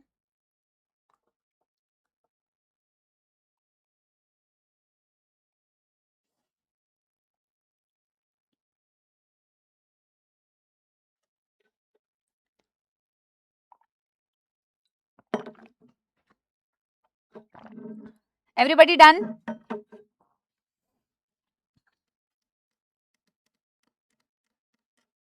एवरीबॉडी डन बेटा. परफेक्ट यार, परफेक्ट. अब नोट डाल के ना मैं बोला पॉइंट लिखवा देती हूँ. और एक और बेटा नोट डाल के ना मैं एक अतिरिक्त ज्ञान का ही पॉइंट लिखवा रही हूँ. वैसे दोनों ही अतिरिक्त ज्ञान है ना, क्योंकि एनसीईआरटी में दिए नहीं है, बट अगेन बेटा कंसेप्चुअली कर लो. कोई ऐसी लोड वाली बात तो नहीं है, ऐसा कुछ बेटा हम बहुत मेजर चीज नहीं कर रहे हैं. हिस्टोलॉजी है ना, microscopic study of tissue. Microscopic study of tissue. Okay. And one more thing, epithelium की ओरिजिन बता देती हूँ. हालांकि एपिथेलियम की ओरिजिन बेटा एनसीईआरटी में नहीं है, कनेक्टिव की दी हुई है या मस्कुलर की दी हुई है. एपिथेलियम की ओरिजिन हम कहते हैं ना, जो ओरिजिन हमने कहा था जर्म लेयर, इसकी जो ओरिजिन होती है बेटा एक्टोडर्मल. अब एंडोडर्मल. अब आप कंफ्यूज होंगे बहुत सारे बच्चे, मैम आपने तो कहा था कॉमन ओरिजिन होती है, ये तो कॉमन ओरिजिन नहीं है मैम. मेसोडर्मल. अब बेटा ज्यादा दिमाग इस पे घुसाना भी नहीं है, पहली बात तो क्योंकि एनसीईआरटी में नहीं है, बट हमने कोई भी चीज लिखी है तो हम उसको समझेंगे, ऑब्वियस सी बात है. एपिथेलियम की तीनों ओरिजिन होती है बेटा. It is ectodermal also, it is endodermal also, it is mesodermal also. फिर आपको कंफ्यूजन होती है कि मैम पर आपने तो कहा था कॉमन ओरिजिन होनी चाहिए. यस, कॉमन ओरिजिन होनी चाहिए. एक पर्टिकुलर जगह पे जब तुम्हें एपिथेलियम दिखती है, लाइक आई सेड हमारे स्किन में एपिथेलियम है, the outer most layer. Skin के एपिथेलियम में आप ये नहीं बोलोगे कि स्किन के एपिथेलियम में जो सेल्स दिख रहे हैं ना मैम, ये भी एक्टोडर्मल भी है, एंडोडर्मल भी है, मेसोडर्मल भी है. नहीं, एक पर्टिकुलर साइट पर जो एपिथेलियम होती है उसकी ओरिजिन सेम. अगर एक पर्टिकुलर जगह पे कोई एपिथेलियम है, अगर वो एक्टोडर्मल है तो सारे सेल्स एक्टोडर्मल. अगर कहीं पे एपिथेलियम है और उसमें सेल्स मेसोडर्मल है तो सारी मेसोडर्मल. एक जगह की एपिथेलियम की तीनों ओरिजिन नहीं होती है. तो मैम कहां पे क्या होती है, क्या ये याद रखना है? No, not at all. Okay, वो याद नहीं रखना कि मैम बता दो एक्टोडर्मल कौन कौन सी. जबरदस्ती की इंफॉर्मेशन, मैंने क्या कहा, जबरदस्ती की कचरा थोड़ी नहीं भरना है. बट क्योंकि यहां कंफ्यूजन होती है तो मैं बता दूं, एक पर्टिकुलर साइट की जो एपिथेलियम है it has same origin. Skin पे जैसे कि एक्टोडर्मल ही है तो एक्टोडर्मल ही होगी. अब यहां एक्टो, मीजो, एंडो नहीं होती है. Got it? But it has all the three origins. This much information you can remember. अब एपिथेलियम मैम सिंपल हो सकती है, एपिथेलियम कंपाउंड हो सकती है. बड़ा आसान है यार. सिंपल एपिथेलियम का मतलब होता है सिंगल लेयर, कंपाउंड एपिथेलियम का मतलब होता है मल्टी लेयर्ड. एक एपिथेलियम में जो सिंगल लेयर ऑफ सेल्स है जो अभी तक हम बना रहे थे. एक एपिथेलियम होती है जो सिंगल नहीं होती है मैम, एक लेयर, दो लेयर, तीन layer, multi layered epithelium, stratified layer भी बोलते हैं हम. और सिंपल सी बात है, सपोलो मैंने अभी तुम्हें बताया नहीं है, पर अगर मैं तुमसे अभी पूछ लूं ना कि एक एपिथेलियम है जो बड़ी पतली है क्योंकि वो simple single layer of cell से बनी हुई है, और एक एपिथेलियम है जो बड़ी मोटी है जो मल्टी लेयर्ड एपिथेलियम है, तो अगर मैं तुझसे पूछूं बेटा इनमें से प्रोटेक्शन कौन बेटर दे सकता है, तुम अपने मन में आंसर दो मुझे. क्या तुम्हारे दिमाग में ये नहीं कि कौन प्रोटेक्शन दे सकता है, जिसकी पतली लेयर होगी या जिसकी मोटी लेयर होगी? मालूम है ना तुम्हें, मालूम है बहुत सारी चीजें, उसी को करेंगे अभी हम. तो मल्टी लेयर्ड एपिथेलियम की काम ही, क्योंकि वो मल्टी लेयर्ड है, वो ही तुम्हें प्रोटेक्शन दे सकती है. So let me tell you guys that हमारी स्किन में एक्चुअली मल्टी लेयर्ड एपिथेलियम होती है, क्योंकि वो तुम्हें प्रोटेक्ट करने का काम है उसका. है ना, जो हम डिटेल में आगे पढ़ेंगे। पर जो तुम्हारी सिंपल एपिथेलियम होती है, जो पतली लेयर होती है, उनसे हम बहुत आसानी से चीजों को सिक्रीट कर पाते हैं, उनसे हम बहुत आसानी से चीजों को एब्जॉर्ब कर पाते हैं, उनसे हम बहुत आसानी से चीजों को डिफ्यूज कर पाते हैं। So is it a rocket science और it's a very basic understanding बेटा, ये तो बेसिक अंडरस्टैंडिंग है। मोटी लेयर होगी तो उसमें से चीजों को पास करते करते कितना टाइम लगेगा, एब्जॉर्ब करते करते कितना टाइम लगेगा, डिफ्यूज करने में कितना टाइम लगेगा। Very basic thing, we will write the basic because basic is important. Okay, एक फ्लो चार्ट बनाते हैं। एपिथेलियम, एपिथेलियम मैम दो पार्ट्स में क्लासिफाई कर रहे हैं हम। एक होती है हमारी सिंपल एपिथेलियम, एक है हमारी सिंपल एपिथेलियम, छोटी सी भाषा में लिखेंगे single layer of cells. And एक होती है बेटा हमारी compound epithelium, multi layered cell.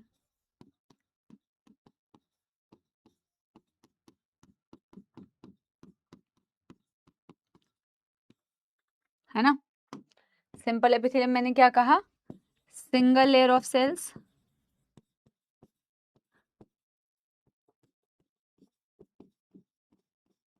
And इसीलिए मैं इसके बारे में लिखूंगी बेटर रोल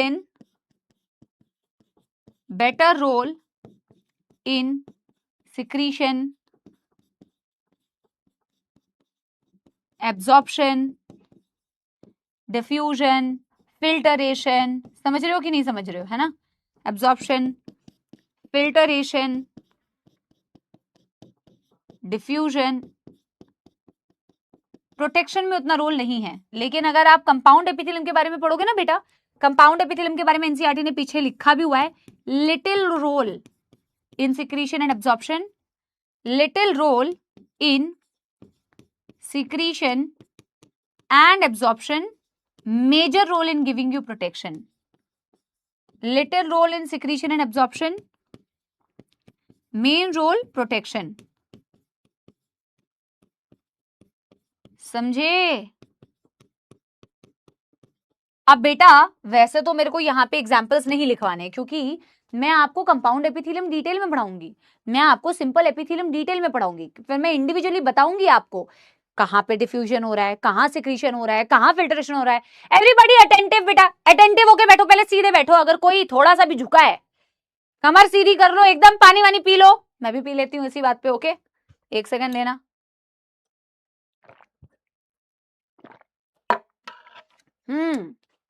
ओके ना।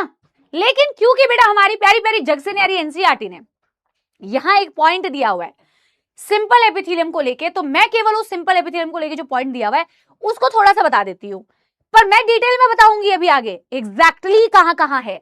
बट एनसीईआरटी ने क्योंकि वो लाइन इंक्लूड की है तो मैं चाहती हूं हम थोड़ा सिस्टमैटिक वे में करें।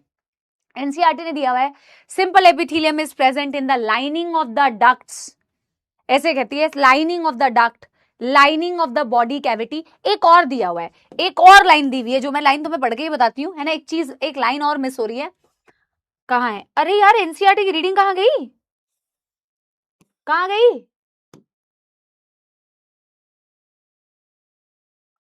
वैसे तो ये वाली लाइन तो है ही, lining of the body cavity ducts and tubes, but NCERT की रीडिंग कहाँ चली गई है बाकी? ठीक है कोई बात नहीं। तो lining of the ducts, ducts जैसे आपकी पैंक्री ग्लैंड्स की डक्ट होती है ना, तो डक्ट के लाइनिंग में, लाइनिंग मतलब अंदर की तरफ, या ट्यूब्स हो गई बेटा आपकी, ट्यूब्स के अंदर होती है, फैलोपियन ट्यूब हो गया, उसमें मौजूद होती है, या lining of the body cavity. Body cavity क्या होती है बेटा? बॉडी कैविटी वो होती है जिसमें तुम्हारे ऑर्गन्स होते हैं, उसी बॉडी कैविटी में तुम्हारी हार्ट है, pericardium, parietal pericardium, visceral pericardium, उसी में तुम्हारे लंग्स है, प्लूरा। याद आ रहा है? कुछ कुछ फिजियोलॉजी में पढ़ते हैं, बना के बताऊंगी थोड़ा सा भी, ठीक है ना, क्योंकि बहुत सारे बच्चों के बेसिक्स नहीं है क्लियर, वो फर्स्ट टाइम पढ़ रहे हैं। जैसे लंग्स होती है वो तुम्हारी बॉडी कैविटी में मौजूद होती है, पेराइटल प्लूरा, विसरल प्लूरा। तो वो प्लूरा में जो लाइनिंग है, जो एपिथेलियम है, वो सिंपल एपिथेलियम होती है। क्योंकि एनसीईआरटी ने यहाँ पे लिखा हुआ है तो मैं ये लाइन इंक्लूड कर रही हूँ, बट मैं डिटेल में अभी तुम्हें पढ़ाऊंगी इंडिविजुअली कौन सी चीज कहाँ होती है। ओके बेटा, मेरे यहाँ पे ना जगह थोड़ी कम है, तो मैं नेक्स्ट पेज में इसके बारे में मैं पॉइंट लिखना चाहती हूँ, ठीक है ना, और फिर मैं डायग्राम से समझाती हूँ आपको। ओके ओके, तो यहां लिखते हैं सिंपल एपिथेलियम में लिखना present in the present in the lining of ducts, lining of tubes, lining of body cavity.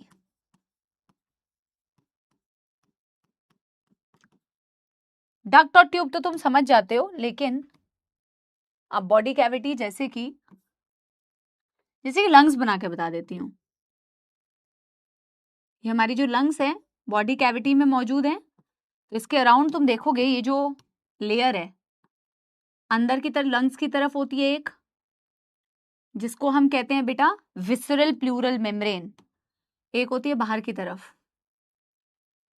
parietal pleural membrane. This is having simple epithelium. So this is your body cavity only. जिस body cavity के अंदर, इस membrane के अंदर तुम्हारी lungs मौजूद है ना?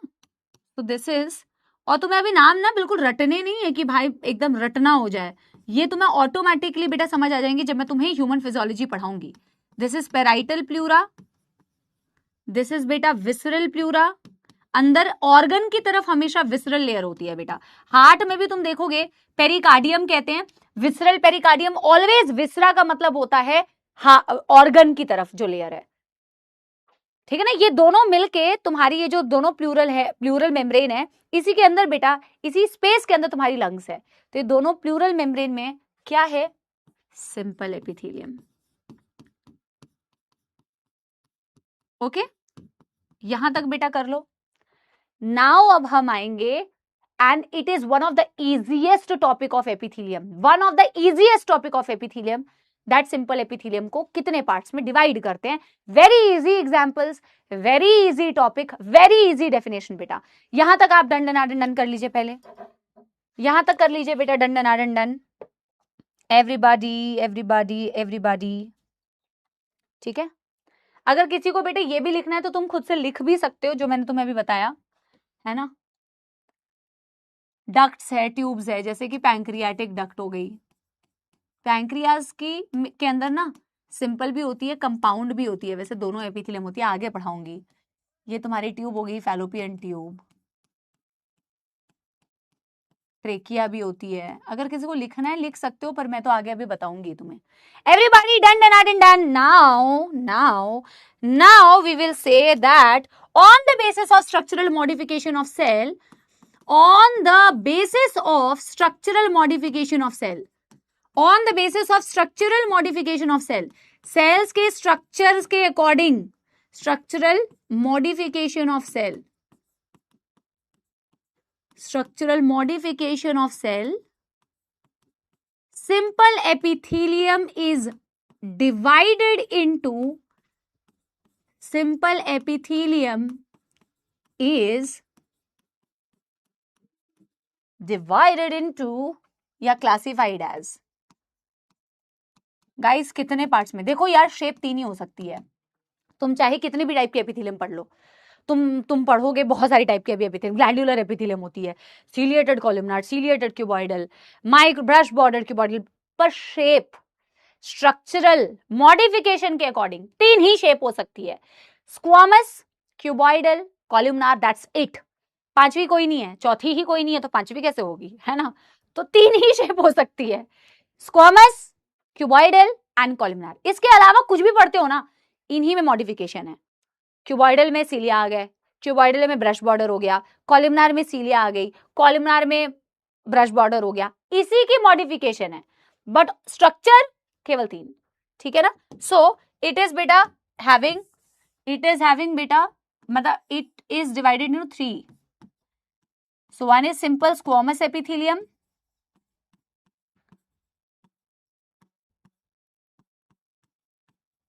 okay, one is simple cuboidal epithelium,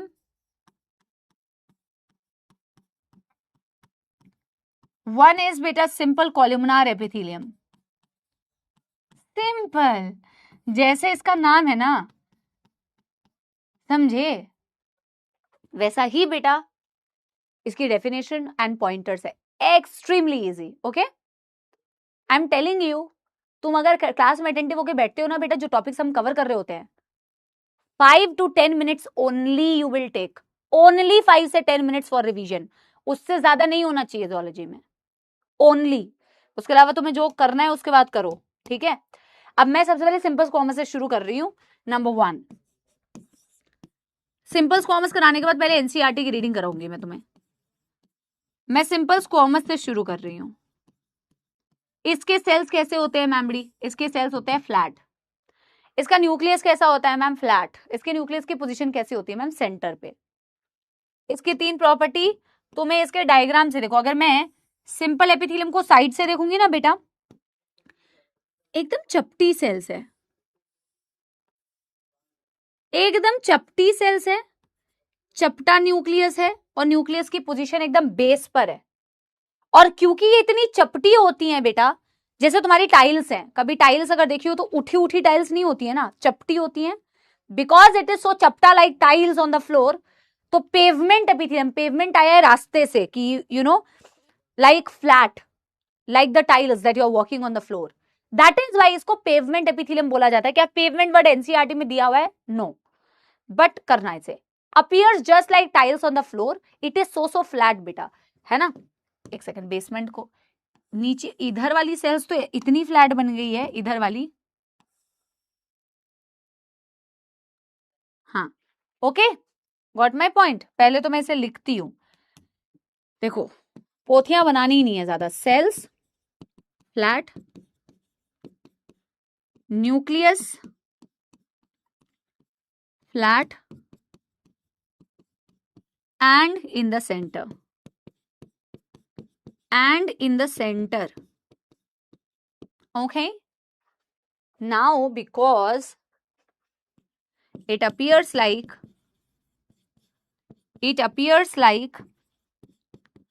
tiles on the floor,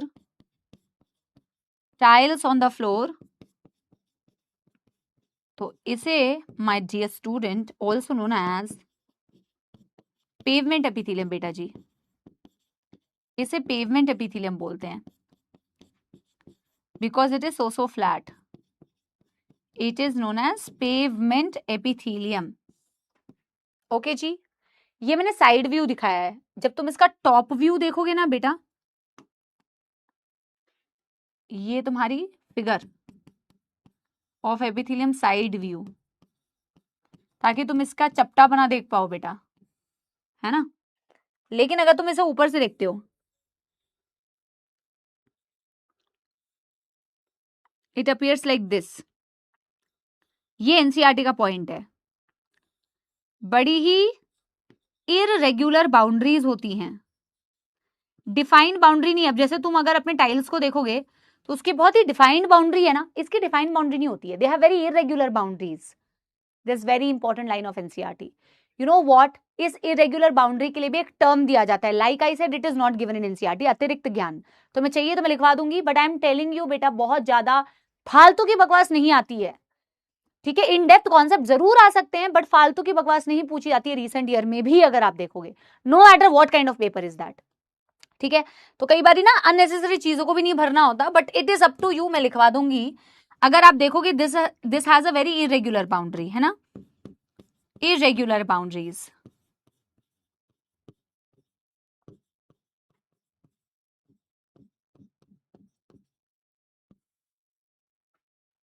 तो इस पॉइंट को यहीं लिख देते हैं ना यार बेटा, वहां पे लिखने की जरूरत नहीं है, फिर अलग से वहां पे लिखोगे, है ना। hence called as tessellated epithelium, but this is too much अतिरिक्त ज्ञान, ओके। इसको मैं लिख देती हूं एक्स्ट्रा ज्ञान, इसको डन करो। क्या काम करेगी बेटा ये, क्योंकि ये इतनी चपटी होती है, इतनी फ्लैट होती है, सिंपल एपिथेलियम में भी अगर इसको स्पेसिफिकली देखोगे तो ये बहुत पतली लेयर होती है, इसीलिए यहां से फिल्टरेशन, डिफ्यूजन बहुत आसानी से होता है। आपकी जहां जहां से बेटा फिल्टरेशन हो रही होगी, जहां जहां से डिफ्यूजन हो रही होगी,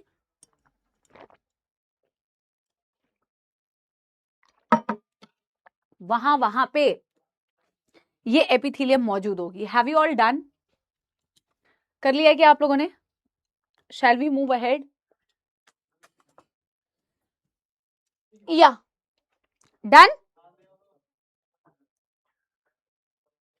ओके, एग्जाम्पल्स करने हैं, इसमें से क्वेश्चन आते भी हैं तो वैसे देखो बहुत कम ही चांस है कि कोई तुमसे पूछेगा अच्छा बताओ सिंपल एपिथेलियम की सेल्स फ्लैट होती है, न्यूक्लियस फ्लैट होता है, कम चांसेस है। आ तो कुछ भी सकता है बेटा, जब ये आ सकता है कि which is not a part of male reproductive system, तो अंडर एस्टिमेट मत करो, पूछा कुछ भी जा सकता है, नेवर से नेवर, है ना। तो हम यहाँ पे लिख देते हैं बेटा फंक्शन, फंक्शन में लिख देते हैं डिफ्यूजन, फिल्टरेशन एंड डिफ्यूजन। छानना, फिल्टरेशन मतलब चीजें फिल्टर आउट करना, एंड चीजों को एक जगह से दूसरी जगह डिफ्यूज करना, डिफ्यूजन, जैसे गैसेस का डिफ्यूजन हो गया, है ना। नाउ एग्जाम्पल्स, है ना, क्या एग्जाम, मुझे तो उम्मीद है वैसे तुम्हें एग्जाम्पल्स पता होंगे, एनसीईआरटी ने क्या क्या दिया हुआ है। Air sac of the lungs, Bowman's capsule, glomerulus, blood vessels, blood capillary specifically, इन सब जगह पे बेटा होती है। अब अगर किसी को जीरो, बिल्कुल ही खत्म, कुछ नहीं मालूम है क्या होता है ये बोमेन्स कैप्सूल, ग्लोमेरुलस, तो उनको मैं बता दूंगी, बट शायद बहुत कम बच्चे होंगे, बट हो सकते हैं बेटा। Like I said never say never, तो कोई दिक्कत वाली बात नहीं है, 2 मिनट लगेगा मुझे बताने में कि किसके पार्ट होते हैं। तो जैसे एनसीईआरटी ने लिखा है air sac of lungs, air sac का मतलब क्या होता है मैमड़ी, एयर सैक का मतलब होता है एल्वियोलाई ऑफ लंग्स, जहां से हम डिफ्यूजन कराते हैं, बनाते भी तो हैं एल्वियोलाई, लाइक दिस, बनाते हैं कि नहीं बनाते हैं गाइस, दिस इज एल्वियोलाई।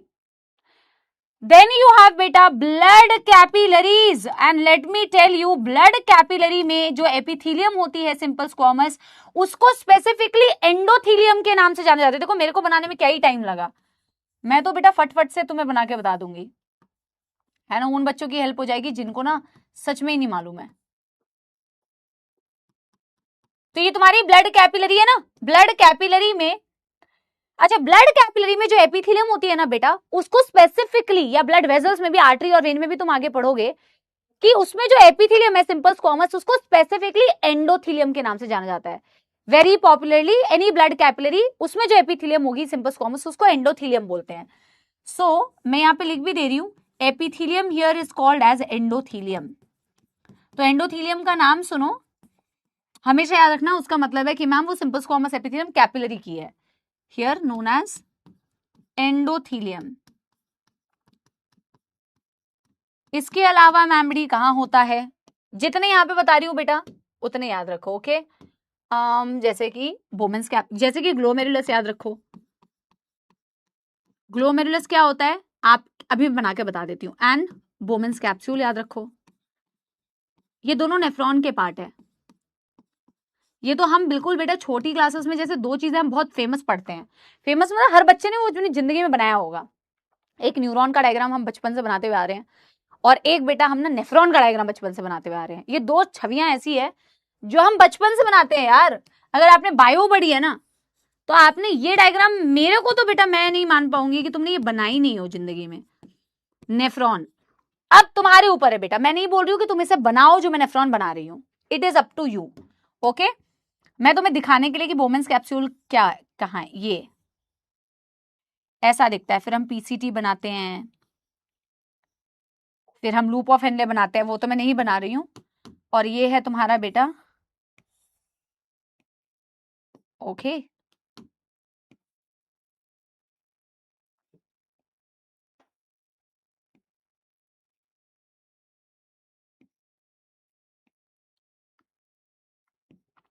तो एक्चुअल में ग्लोमेरुलस और बोमेन्स कैप्सूल दोनों से आपका ब्लड छनता है, ब्लड फिल्टर होता है, समझ रहे हो। ये तुम्हारी कैपिलरी नेटवर्क होती है, और इसी कैपिलरी नेटवर्क को एक्चुअल में ग्लोमेरुलस कहते हैं यार, इसी को ग्लोमेरुलस कहते हैं, और इसको कहते हैं बेटा बोमेन्स कैप्सूल, इसको कहते हैं Bowman's capsule, okay brother and sister. Now we will read NCERT, और एनसीईआरटी की रीडिंग का मतलब होता है रिवीजन, ठीक है ना, एनसीईआरटी की रीडिंग का मतलब होता है रिवीजन। शौर्या बेटा अब देखो, अब जैसे कि बेटा बहुत सारे एग्जांपल्स है, बॉडी में बहुत सारी जगह पे और भी सिंपल स्क्वामस एपिथेलियम है, या कि बॉडी एपिथेलियम, मैंने क्या बोला कि मैं इसलिए नहीं लिखवा रही हूँ क्योंकि अभी नीड नहीं है, ठीक है ना। Absolutely right. जब मैं आपको पढ़ाऊंगी नेफ्रॉन और मैं वहां पे पूरा बताती हूँ कलेक्टिंग डक्ट में क्या है, डिसेंडिंग लूप ऑफ हेनले में क्या है, असेंडिंग के थिन पार्ट में क्या है, असेंडिंग के थिक पार्ट में क्या है, वो अलग अलग है, ठीक है ना। यहाँ जरूरत नहीं है, विद टाइम कंटेंट जैसे जैसे आगे बढ़ेगा बेटा हम पढ़ाते रहेंगे, ठीक है ना, बढ़ाते रहेंगे I mean. Secretion and absorption रिहान बेटा is the major function of your cuboidal epithelium and columnar epithelium, मैं आगे अभी बताऊंगी, okay. What is mesoderm, ectoderm and endoderm, अरे भाई पढ़ो पढ़ो पढ़ो पढ़ो। ग्लोमेरुलर क्या होता है मैम, बेटा ग्लोमेरुलस मैंने बता दिया, इसीलिए मेरे को लग रहा था कि हो सकता है बहुत सारे बच्चों को नहीं मालूम हो। तो ग्लोमेरुलस बेटा is a part of your, it's a capillary, it's a part of your nephron. Nephron तुम्हारे किडनीज में होती है, जो चीजों को छानती है ना, ब्लड को फिल्टर करती है, ठीक है ना। ये क्या क्वेश्चन है मानवी, मैम एंडोथीलियम में कंपाउंड एपिथेलियम की नीड होगी because it is in contact with RBCs, right और रॉन्ग, ये कैसा सवाल है बेटा, क्यों भाई, आरबीसी ने क्या बिगाड़ दिया बेटा उसका, के बाई ए का मतलब होता है नोन एज, आरबीसी की प्रेजेंस से उसमें कंपाउंड एपिथेलियम के होने का क्या लेना देना, उससे उसको डैमेज हो जाएगा कुछ ऐसा। मैम बकल कैविटी में भी स्क्वामस एपिथेलियम होती है, निश्चय बेटा, बकल कैविटी में बचपन में पढ़ते थे ना, जब हम उसके सेल्स को माइक्रोस्कोप में देखते हैं तो फ्लैट सेल्स दिखती है फ्लैट सेल्स, बट उस squamous epithelium, simple squamous epithelium में क्या, नो, बगल कैविटी में कंपाउंड एपिथेलियम होती है और मैं बताऊंगी आगे, पर वो स्क्वामस इसलिए दिखती है क्योंकि उस कंपाउंड एपिथेलियम मल्टी लेयर्ड है ना, मेनी लेयर।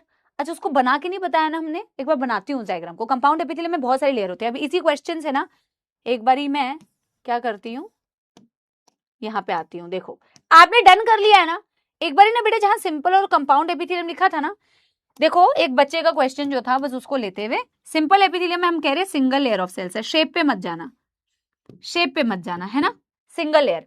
कंपाउंड एपिथेलियम में क्या होती है बेटा, कंपाउंड एपिथेलियम में मल्टी लेयर्ड है ना, कंपाउंड एपिथेलियम में मैंने क्या बोला बेटा, सिंगल लेयर नहीं है, मल्टी लेयर्ड एपिथेलियम है, इसको मैं बनाना कैसे भूल गई थी, मल्टी लेयर्ड है। बकल कैविटी में ना सिंपल स्क्वामस नहीं होती है, बकल कैविटी में मल्टी लेयर्ड एपिथेलियम होती है, लेकिन जब तुम उस मल्टी लेयर्ड एपिथेलियम को बकल कैविटी को माइक्रोस्कोप में देखते हो ना बेटा, तो तुम्हें सबसे ऊपर वाली लेयर माइक्रोस्कोप में नजर आती है, ये वाली।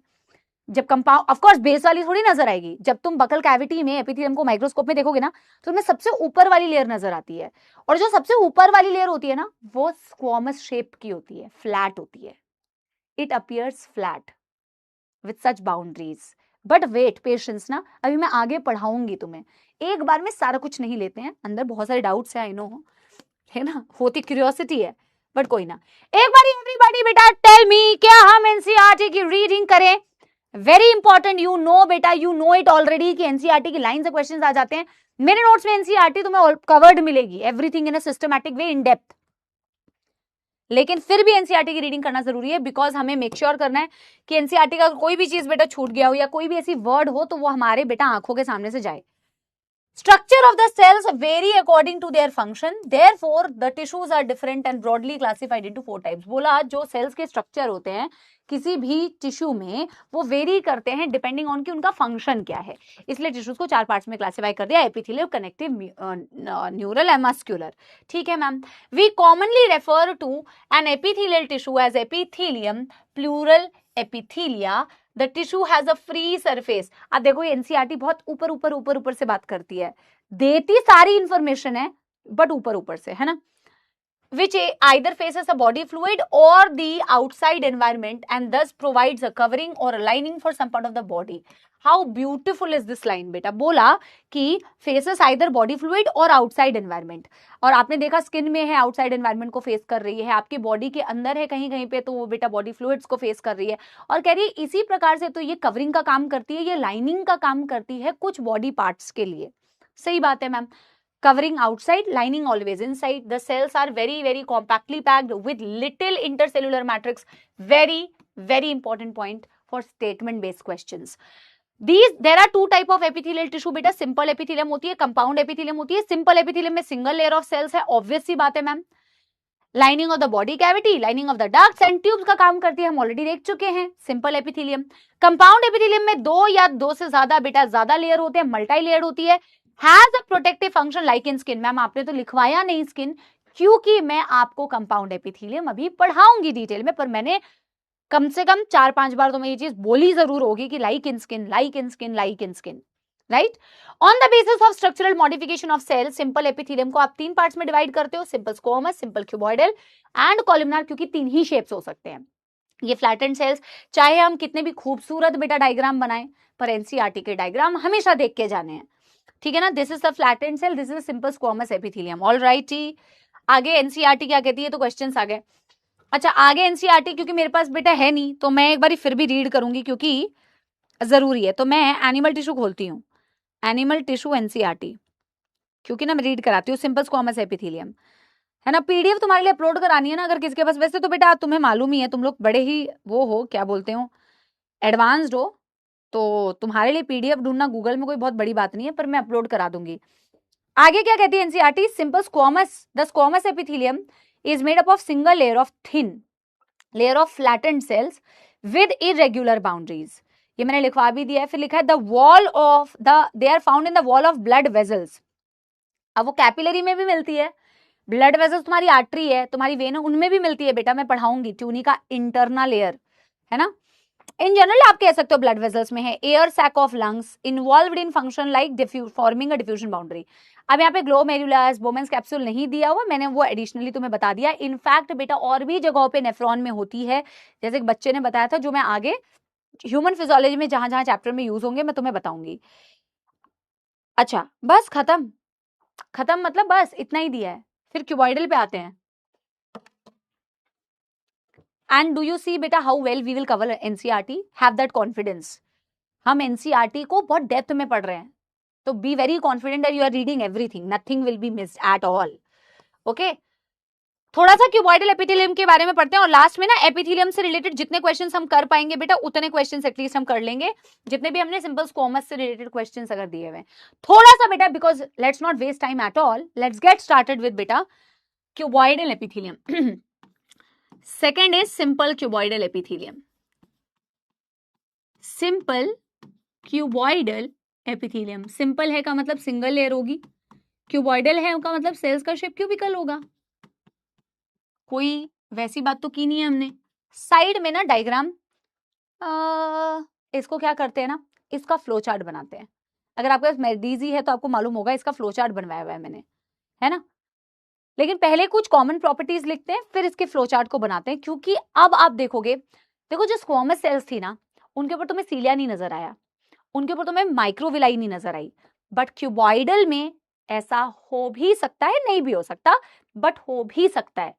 क्यूबॉइडल एपिथेलियम में या तो सिंपल बेटा सिंपल क्यूबॉइडल एपिथेलियम हो सकती है, ब्रश बॉर्डर्ड क्यूबॉइडल एपिथेलियम हो सकती है, या सिलेटेड क्यूबॉइडल एपिथेलियम हो सकती है।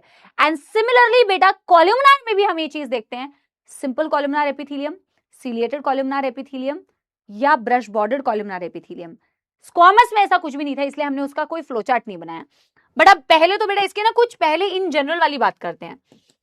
इन जनरल अगर मेरे को इसका शेप देखना है and all, so this is the basement, okay, this is the cubical cells। बनाओ इससे फटाफट से बेटा बनाओ। इसका न्यूक्लियस देखो मैंने कैसा बनाया, राउंड बनाया, लेकिन न्यूक्लियस की जो पोजीशन बनाई है ना बेटा, उसकी पोजीशन मैंने सेंटर पे ही बनाई है ना। तो मैं कह रही हूं this is the basement,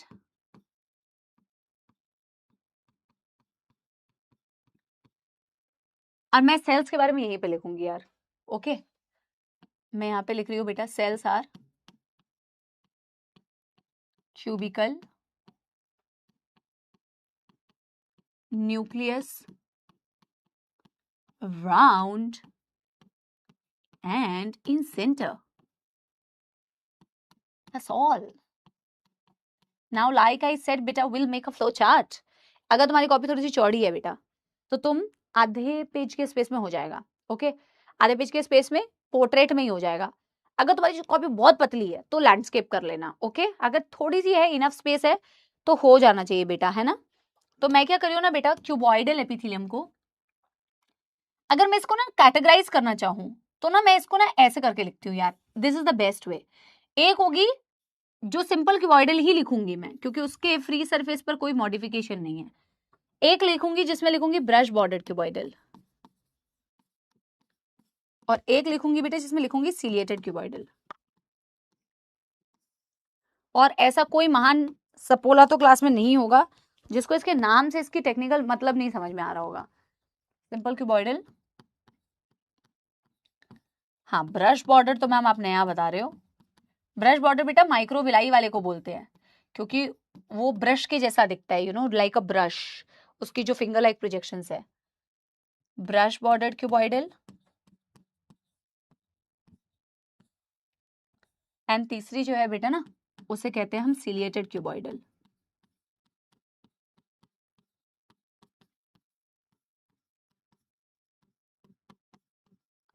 okay. क्या ये बेटा, क्या इसमें कोई भी रॉकेट साइंस है क्या यार? यार देखना यार, basement basement basement. Okay, cells बनाने हैं तेरे को। अब बेटा देख, सिंपल क्यूबॉइडल का मतलब है जो सेल्स मैंने ऊपर बनाए हुए ना बेटा, एज इट इज वैसे ही बना रही हूँ। इसके फ्री सरफेस पर कोई मॉडिफिकेशन नहीं दिख रही है तेरे को, इसीलिए मैं इसे सिंपल क्यूबॉइडल बोल रही हूँ। है ना, कितना इजी है ना बेटा। अपनी भी ना बुद्धि लगानी है, अपनी भी बुद्धि लगानी है, और तुम कर सकते हो। बहुत सारी चीजें ऐसी है विच यू ऑलरेडी नो, है ना। मैं तुम्हें मार्गदर्शन दे दूंगी, और कहीं कहीं पे जो तुम्हारे कंसेप्ट, ये देखो अब इसमें मैं क्या कर रही हूँ, इसमें मैं बस माइक्रोविलाई बना दूंगी। उसी क्यूबॉइडल सेल्स के फ्री सरफेस पर मैंने बस मॉडिफिकेशन कर दी। उसी क्यूबॉइडल के फ्री सरफेस पर बस मैंने बेटा जी मॉडिफिकेशन कर दी। और मॉडिफिकेशन मैंने क्या की है, यहां मैंने उस मॉडिफिकेशन में क्या बनाया हुआ है बेटा, मैंने माइक्रोविलाई बनाई हुई है। यहां जब मैं मॉडिफिकेशन कर रही हूं, अब बेटा एक बात बताओ, अलग से लिखना चाहो तो बेटा पहले मैं क्यूबॉइडल के लिए तो लिखवा भी दूंगी, कॉलमनार के लिए चीज नहीं लिखवाऊंगी कि तुम इसको लिखो कि free surface has microvilli, free surface has cilia, no modification. ये तो मैंने बेसिक्स में बता ही दिया है ना तुम्हें कि सीलिया का क्या मतलब है, माइक्रोविलाई का क्या मतलब है, और नहीं है मॉडिफिकेशन, ये तो तुम्हें ऑलरेडी आता है ना। लेकिन क्यूबॉइडल के लिए मैं एक बार ही लिखवा दूंगी, बट सीलिएटेड के लिए, वो कॉलमनार के लिए तुम्हें लिखने की जरूरत नहीं अलग से। अब यहाँ सीलिया बना तो दूं। अब क्या ये फिर बताने की जरूरत है? सीलिया होगा तो क्या करेगा मैम, मूवमेंट ऑफ सब्सटेंस, चाहे वो क्यूबॉइडल ही क्यों ना हो और चाहे वो कॉलमनारी क्यों ना हो। मैम ब्रश बॉर्डर्ड, ये अपीयरेंस कैसे आती है ब्रश के जैसे, माइक्रोविलाई की वजह से। उसका क्या काम होगा, increased surface area for secretion and absorption. और सेम होगा कॉलमनार में भी, अगर ब्रश बॉर्डर्ड है, सेम काम। सिंपल क्यूबॉइडल और ब्रश बॉर्डर क्यूबॉइडल दोनों का काम पता है क्या होता है, सिक्रीशन एंड एब्जॉर्प्शन। पर ज्यादा बेटर सिक्रीशन, ज्यादा बेटर एब्जॉर्प्शन ब्रश बॉर्डर कर पाती है। And you know what, same to same function हम कल कॉलमनार के लिए भी पढ़ेंगे। Simple columnar, brush border columnar, दोनों सिक्रीशन एंड एब्जॉर्प्शन करती है। जिसमें ब्रश बॉर्डर होगी उसमें बेटर सिक्रीशन एंड एब्जॉर्प्शन, जिसमें बेटा सीलिएटेड कॉलमनार होगी उसमें movement. Same same, the only thing that you will remember is the examples. बाकी तो बहुत इजी है यार, है ना। तो free surface no modification, but इसमें एग्जाम्पल सबसे इंपॉर्टेंट है बेटा, सबसे इंपॉर्टेंट है एग्जाम्पल। एग्जाम्पल्स नहीं करे तो फिर एनिमल टिश्यू का मतलब कुछ नहीं है। एंड इसमें बेटा मैं लिखूंगी function, secretion and absorption. Class खत्म होने वाली है, सोचो बेटा, आप लोगों ने भी 3 क्लासेस कर ली, है ना। अच्छी बात है यार। अब मस्त होके थोड़ा सा ब्रेक लेना क्लास के बाद, जरूरी है। ऐसा कोई बेटा हार्ड एंड फास्ट रूल नहीं है कि एकदम से पढ़ने लग जाना, दिमाग काम नहीं करता है, सैचुरेट हो जाता है। Give your brain also little break. ऐसा कोई बहुत महान काम नहीं है कि नहीं तुरंत पढ़ने बैठ जाना है। टेक सम ब्रेक, क्लास के बाद खाना पीना खाओ, थोड़ा सा गाने वाने सुनना, जो भी तुम्हें अच्छा लगता है ना वो करना थोड़े टाइम के लिए, फिर पढ़ाई स्टार्ट करना। इसमें बेटा brush bordered microvilli gives a brush bordered appearance, microvilli brush bordered appearance.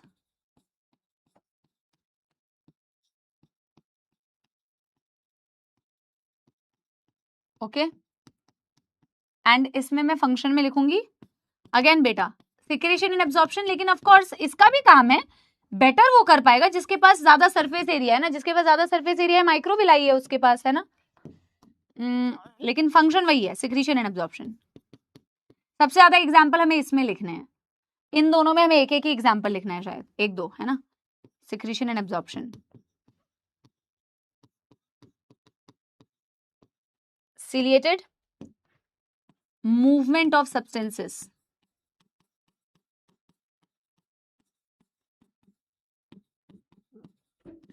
Okay, और एग्जाम्पल्स करेंगे अब, और ये लास्ट होगा, फिर हम क्वेश्चंस करेंगे। जितने भी बेटा 2-4 जो हमारे टॉपिक्स में आज कवर हो गए हैं, एटलीस्ट वो क्वेश्चंस तो हम कर लेंगे। ओके, डन कर लो यहां तक।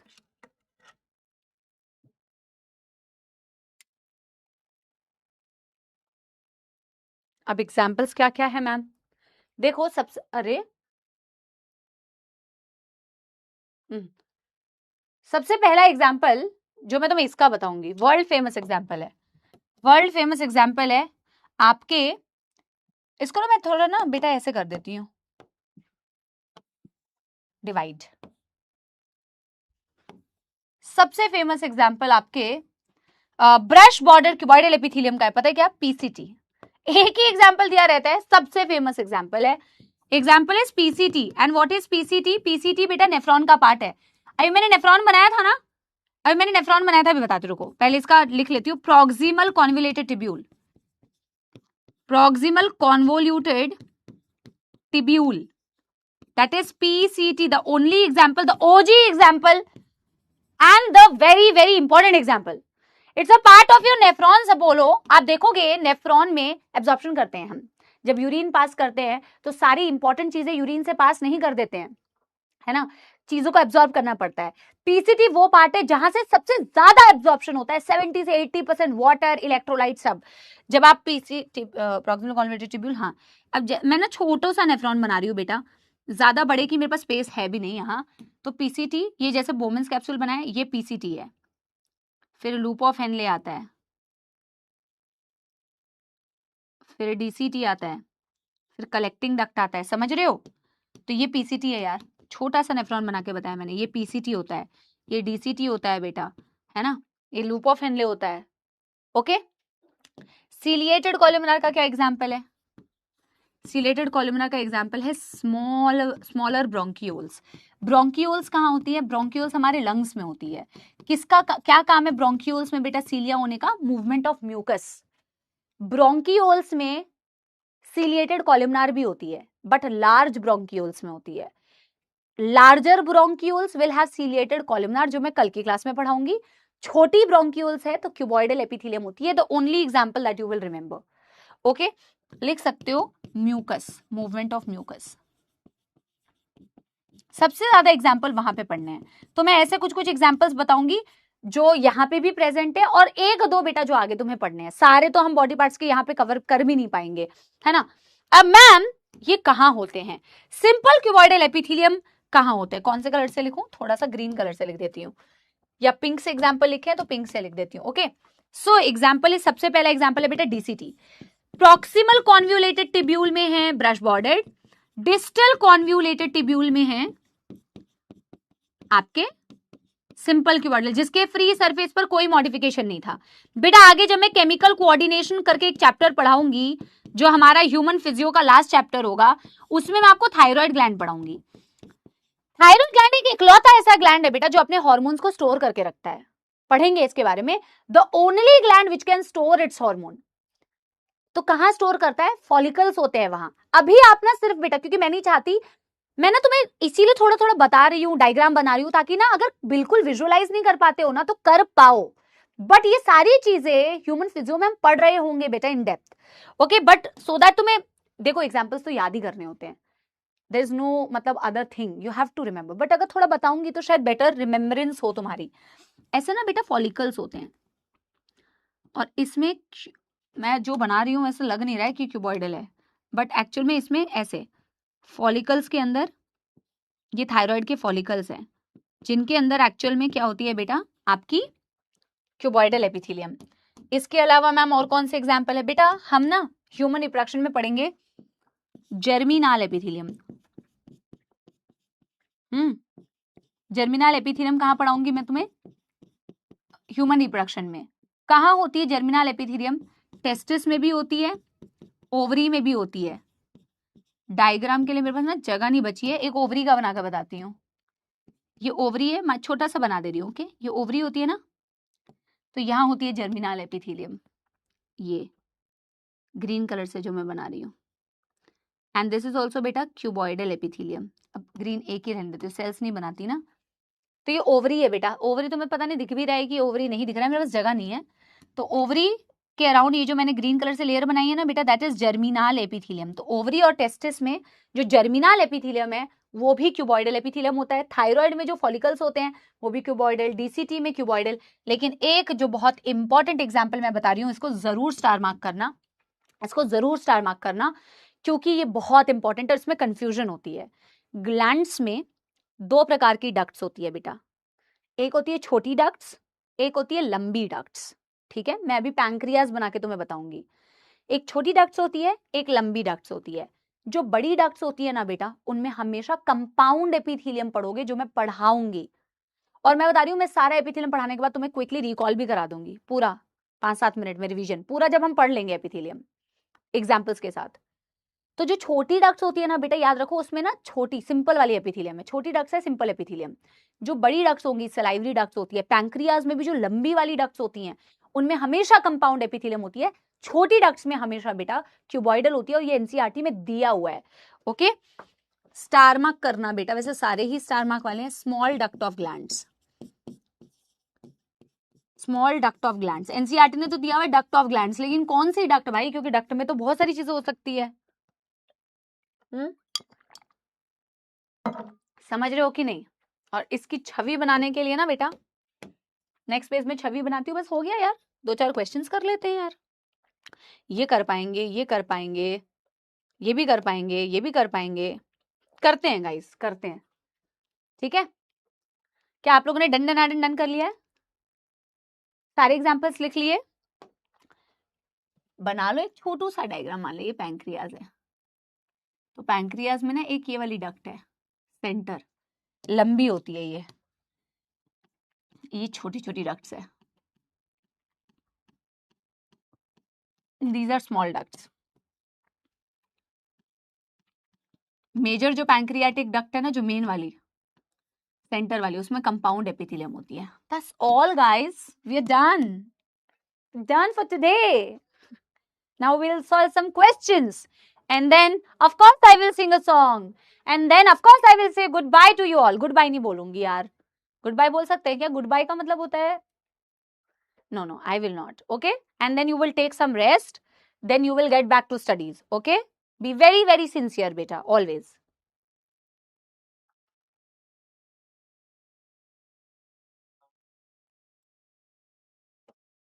मैम प्लीज स्लाइड्स के डाउट पढ़ना। ओके, आई विल बेटा, आई विल।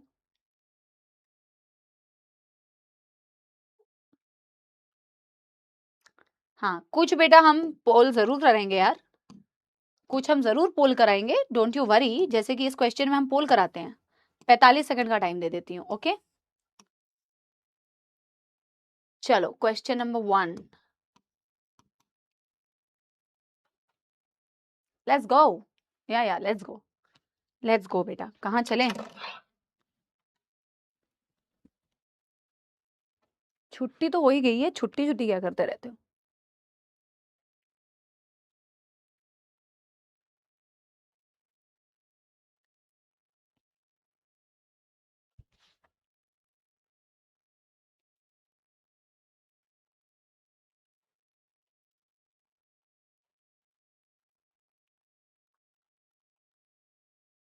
ध्यान से पढ़ा है क्वेश्चन? जितने बच्चे डी आंसर दे रहे हैं, ध्यान से पढ़ा है क्वेश्चन? इंटर लिखा है, इंट्रा लिखा हुआ है, नहीं पढ़ा ना? नहीं पढ़ा? अब मैंने बताया तो ध्यान दिया होगा, फिर लिखोगे अभी ब्लेंडर ओपी। Epithelial cells are compactly packed, बिल्कुल सही बात है मैम, ट्रू ट्रू, हटा दो ट्रू। ठीक है, epithelial cells packed with less intercellular matrix. अब क्या आंसर पलट रहे हो? फॉल्स। रोने की जरूरत नहीं है बेटा, अब क्या फायदा है, ध्यान से पढ़ा ही नहीं। True, false. epithelium provides covering and no lining. False, it provides covering as well as lining. Okay, so that means false, यानी कि option 2 is the correct answer. फा हो गया है, फा सिचुएशन कैसे हो गया? अरे यार क्या कर रहे हो, ढंग से पढ़ क्यों नहीं रहे हो क्वेश्चन, ये बताओ। अब ऐसे क्वेश्चंस लाइक आई सेड 15% बच्चे सही आंसर है, 72% बच्चे जिन्होंने बेटा सही रीड नहीं किया है। अब मुझे डाउट इस बात पे भी होता है कि इन्होंने गलती से सही आंसर दिया है या इन्होंने गलत आंसर दिया था इनके हिसाब से, समझ रहे हो? ये मुझे समझ नहीं आता कई बारी।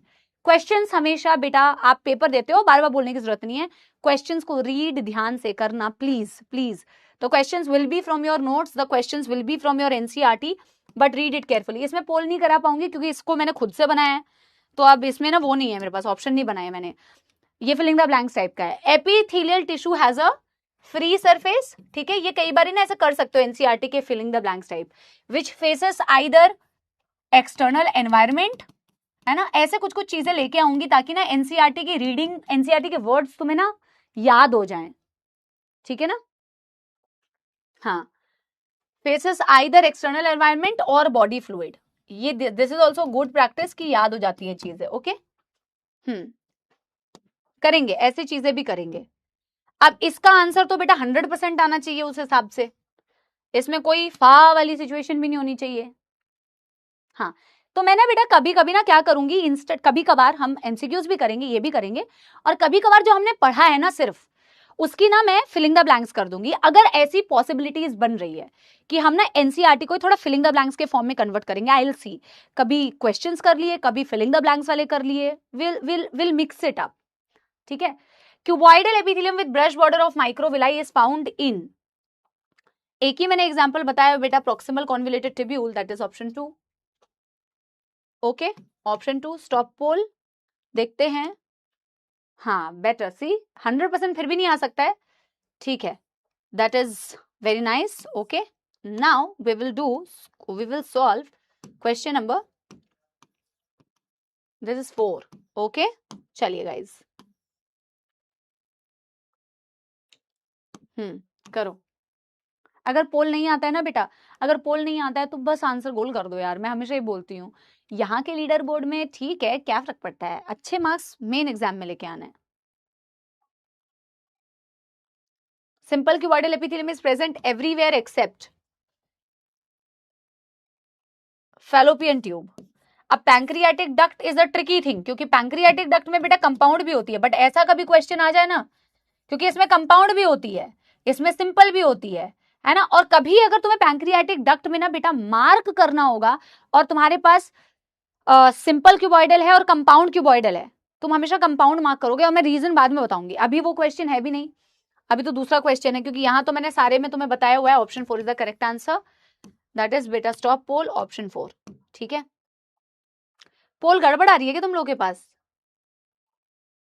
हाँ, तो अब बेटा अगले क्वेश्चन को पोल में मत करो, डायरेक्ट आंसर दे दो। क्वेश्चन नंबर बेटा करते हैं 5, ठीक है। On the basis of structural modification of cell, simple epithelium is further divided into, obviously बेटा 3 टाइप्स, और देखने की जरूरत नहीं है, squamous, cuboidal and columnar epithelium, so option 2 is the correct answer, ठीक है ना। करते हैं बेटा क्वेश्चन नंबर, इसके लिए मैं चाहती हूं कि मैं थोड़ा सा पोल कराऊं, ठीक है ना, तो थोड़ा सा वेट करती हूँ, हो सकता है कि तुम्हारे पास ना बेटा पोल थोड़ा सा धीरे जा रहा है, ठीक है, पोल नहीं आ रहा है ना, तो कमेंट्स में आंसर दो, पर इसके लिए मेरे को ना पोल कराने का मन है, थोड़ा सा देखती हूँ रुक के अगर पोल करा पाऊं, एक बार ट्राई करना, आप एक बार ट्राई करो बेटा।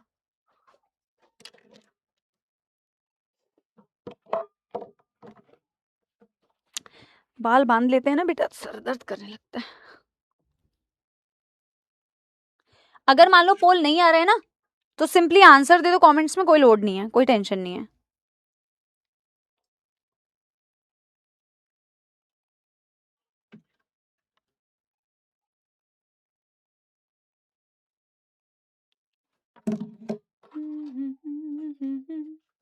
The epithelium of PCT has microvilli and cuboidal epithelium commonly found in the duct of glands. What can be inferred in, मतलब क्या conclusion आप दे सकते हो about the primary functional demands of these two locations? अगर वहां पे है PCT में तो उसमें क्यों है, और डक्ट ऑफ ग्लैंड्स में है तो क्यों है? पीसीटी में है क्योंकि उसे प्रोटेक्शन देना है, बिल्कुल भी नहीं। पीसीटी में है क्योंकि उसको एनहांस सेक्रीशन एंड एब्जॉर्प्शन करना है, बिल्कुल सही। पीसीटी में है क्योंकि मूवमेंट ऑफ सब्सटेंस करना है, तो आंसर तो वैसे डायरेक्टली यही बन गया ऑप्शन 2। पीसीटी में क्योंकि एनहांस सिक्रीशन एंड एब्जॉर्प्शन करना है, डक्ट ऑफ ग्लैंड्स में है primary secretion and conduction, yes ducts का काम ही है सिक्रीट करना और कंडक्ट करना, सो option 2 is the correct answer, ठीक है। पोल स्टॉप्ड, ऑप्शन 2, ठीक है, नॉट बैड, नॉट बैड, ठीक है। बट ये 11% बच्चों को movement of substance along the surface, movement के लिए you will have cilia, absorption के लिए यू विल हैव बेटा microvilli, okay. These are the leader board, very good. And करते हैं बेटा अगला सवाल, करते हैं क्वेश्चन नंबर 7, डायरेक्ट आंसर दो कमेंट सेक्शन में, okay. Read the following statement, और फिर दिया which of the following characteristic of tissue is being described, और पहले ही लाइन में दे दी है फ्लैटेंड सेल, तो पढ़ने की जरूरत नहीं है। और मैं कह रही हूं, मैंने क्या कहा, एग्जाम हॉल में इजी क्वेश्चंस भी आते हैं और वो मेजॉरिटी क्वेश्चंस ऐसे आते हैं इजी टू मॉडरेट, और इजी टू मॉडरेट क्वेश्चंस की प्रैक्टिस भी आपको करनी है जिसमें तुम्हें टाइम सेव करना है। अब जैसे कि इसमें मैंने पूरा क्वेश्चन पढ़ा ही नहीं, मैंने रीड द फॉलोइंग स्टेटमेंट पढ़ा, it is made up of single layer of thin flattened cell with irregular boundary, which of the following tissue is described. जब बोला है ऊपर एक लाइन में तो आंसर 1 सेकंड में आ जाना चाहिए, squamous epithelium, that's all, okay, that's how you can save time, that's how beta you will save time in exam, okay, and that's all guys, and I will see you all tomorrow. Like I said beta, the journey has been started and the journey is very good because I'm so happy to be back again with my all dear Sapola army, and बहुत अच्छी तरीके से बेटा इसको continue करना है। Listen to me very carefully, initial motivation यहाँ पे होती है बट वो मोटिवेशन ड्रॉप ही हो जाती है बेटा। आपको अगर बाकी लोगों से अलग बनना है, आपको इस बारी अगर बेटा वही चीज नहीं करनी है, तो please make sure that you are very consistent and discipline. You have to do the basic things and the basic things are very tough to do. Regular classes करनी है। आपने जिस दिन मुझे आपकी अटेंडेंस दिखी ना बेटा कि ड्रॉप हो रही है, मुझे पता चल जाएगा कि गिव अप होने लग गया है, ठीक है ना। तो you have to be consistent in the class, you have to come regularly, you have to read the entire content, okay. This is how बेटा यू विल सी कि आपके परफॉर्मेंस में, आपके रिजल्ट्स में डिफरेंसेस आ रहे हैं, ठीक है ना। You have to promise me, मैं तुमसे ज्यादा प्रॉमिस मांग ही नहीं रही हूं, मैं तुमसे बोल रही हूँ क्लास में आओ, क्लास में पढ़ो, क्योंकि आप क्लास में जब मेरे पढ़ोगे ना बेटा, मुझे मालूम है कि जिस हिसाब से हम पढ़ेंगे ना, तुम क्लास में अगर अटेंटिव रहोगे तो 90-95% याद हो जाएगा।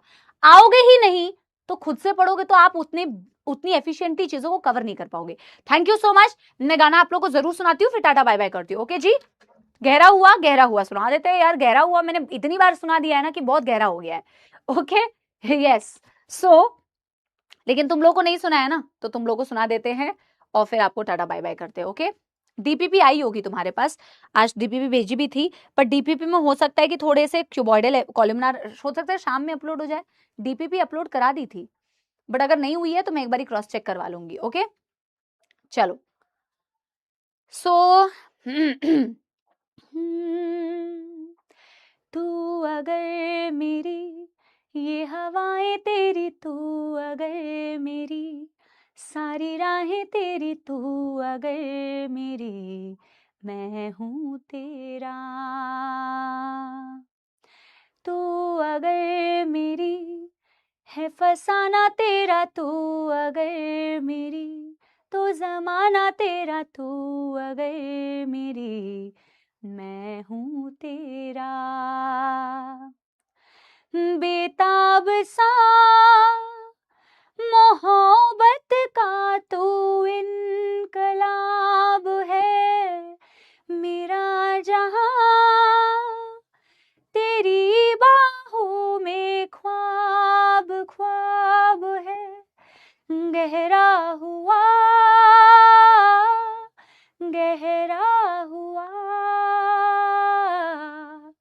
रंग आशिकी, गहरा हुआ गहरा हुआ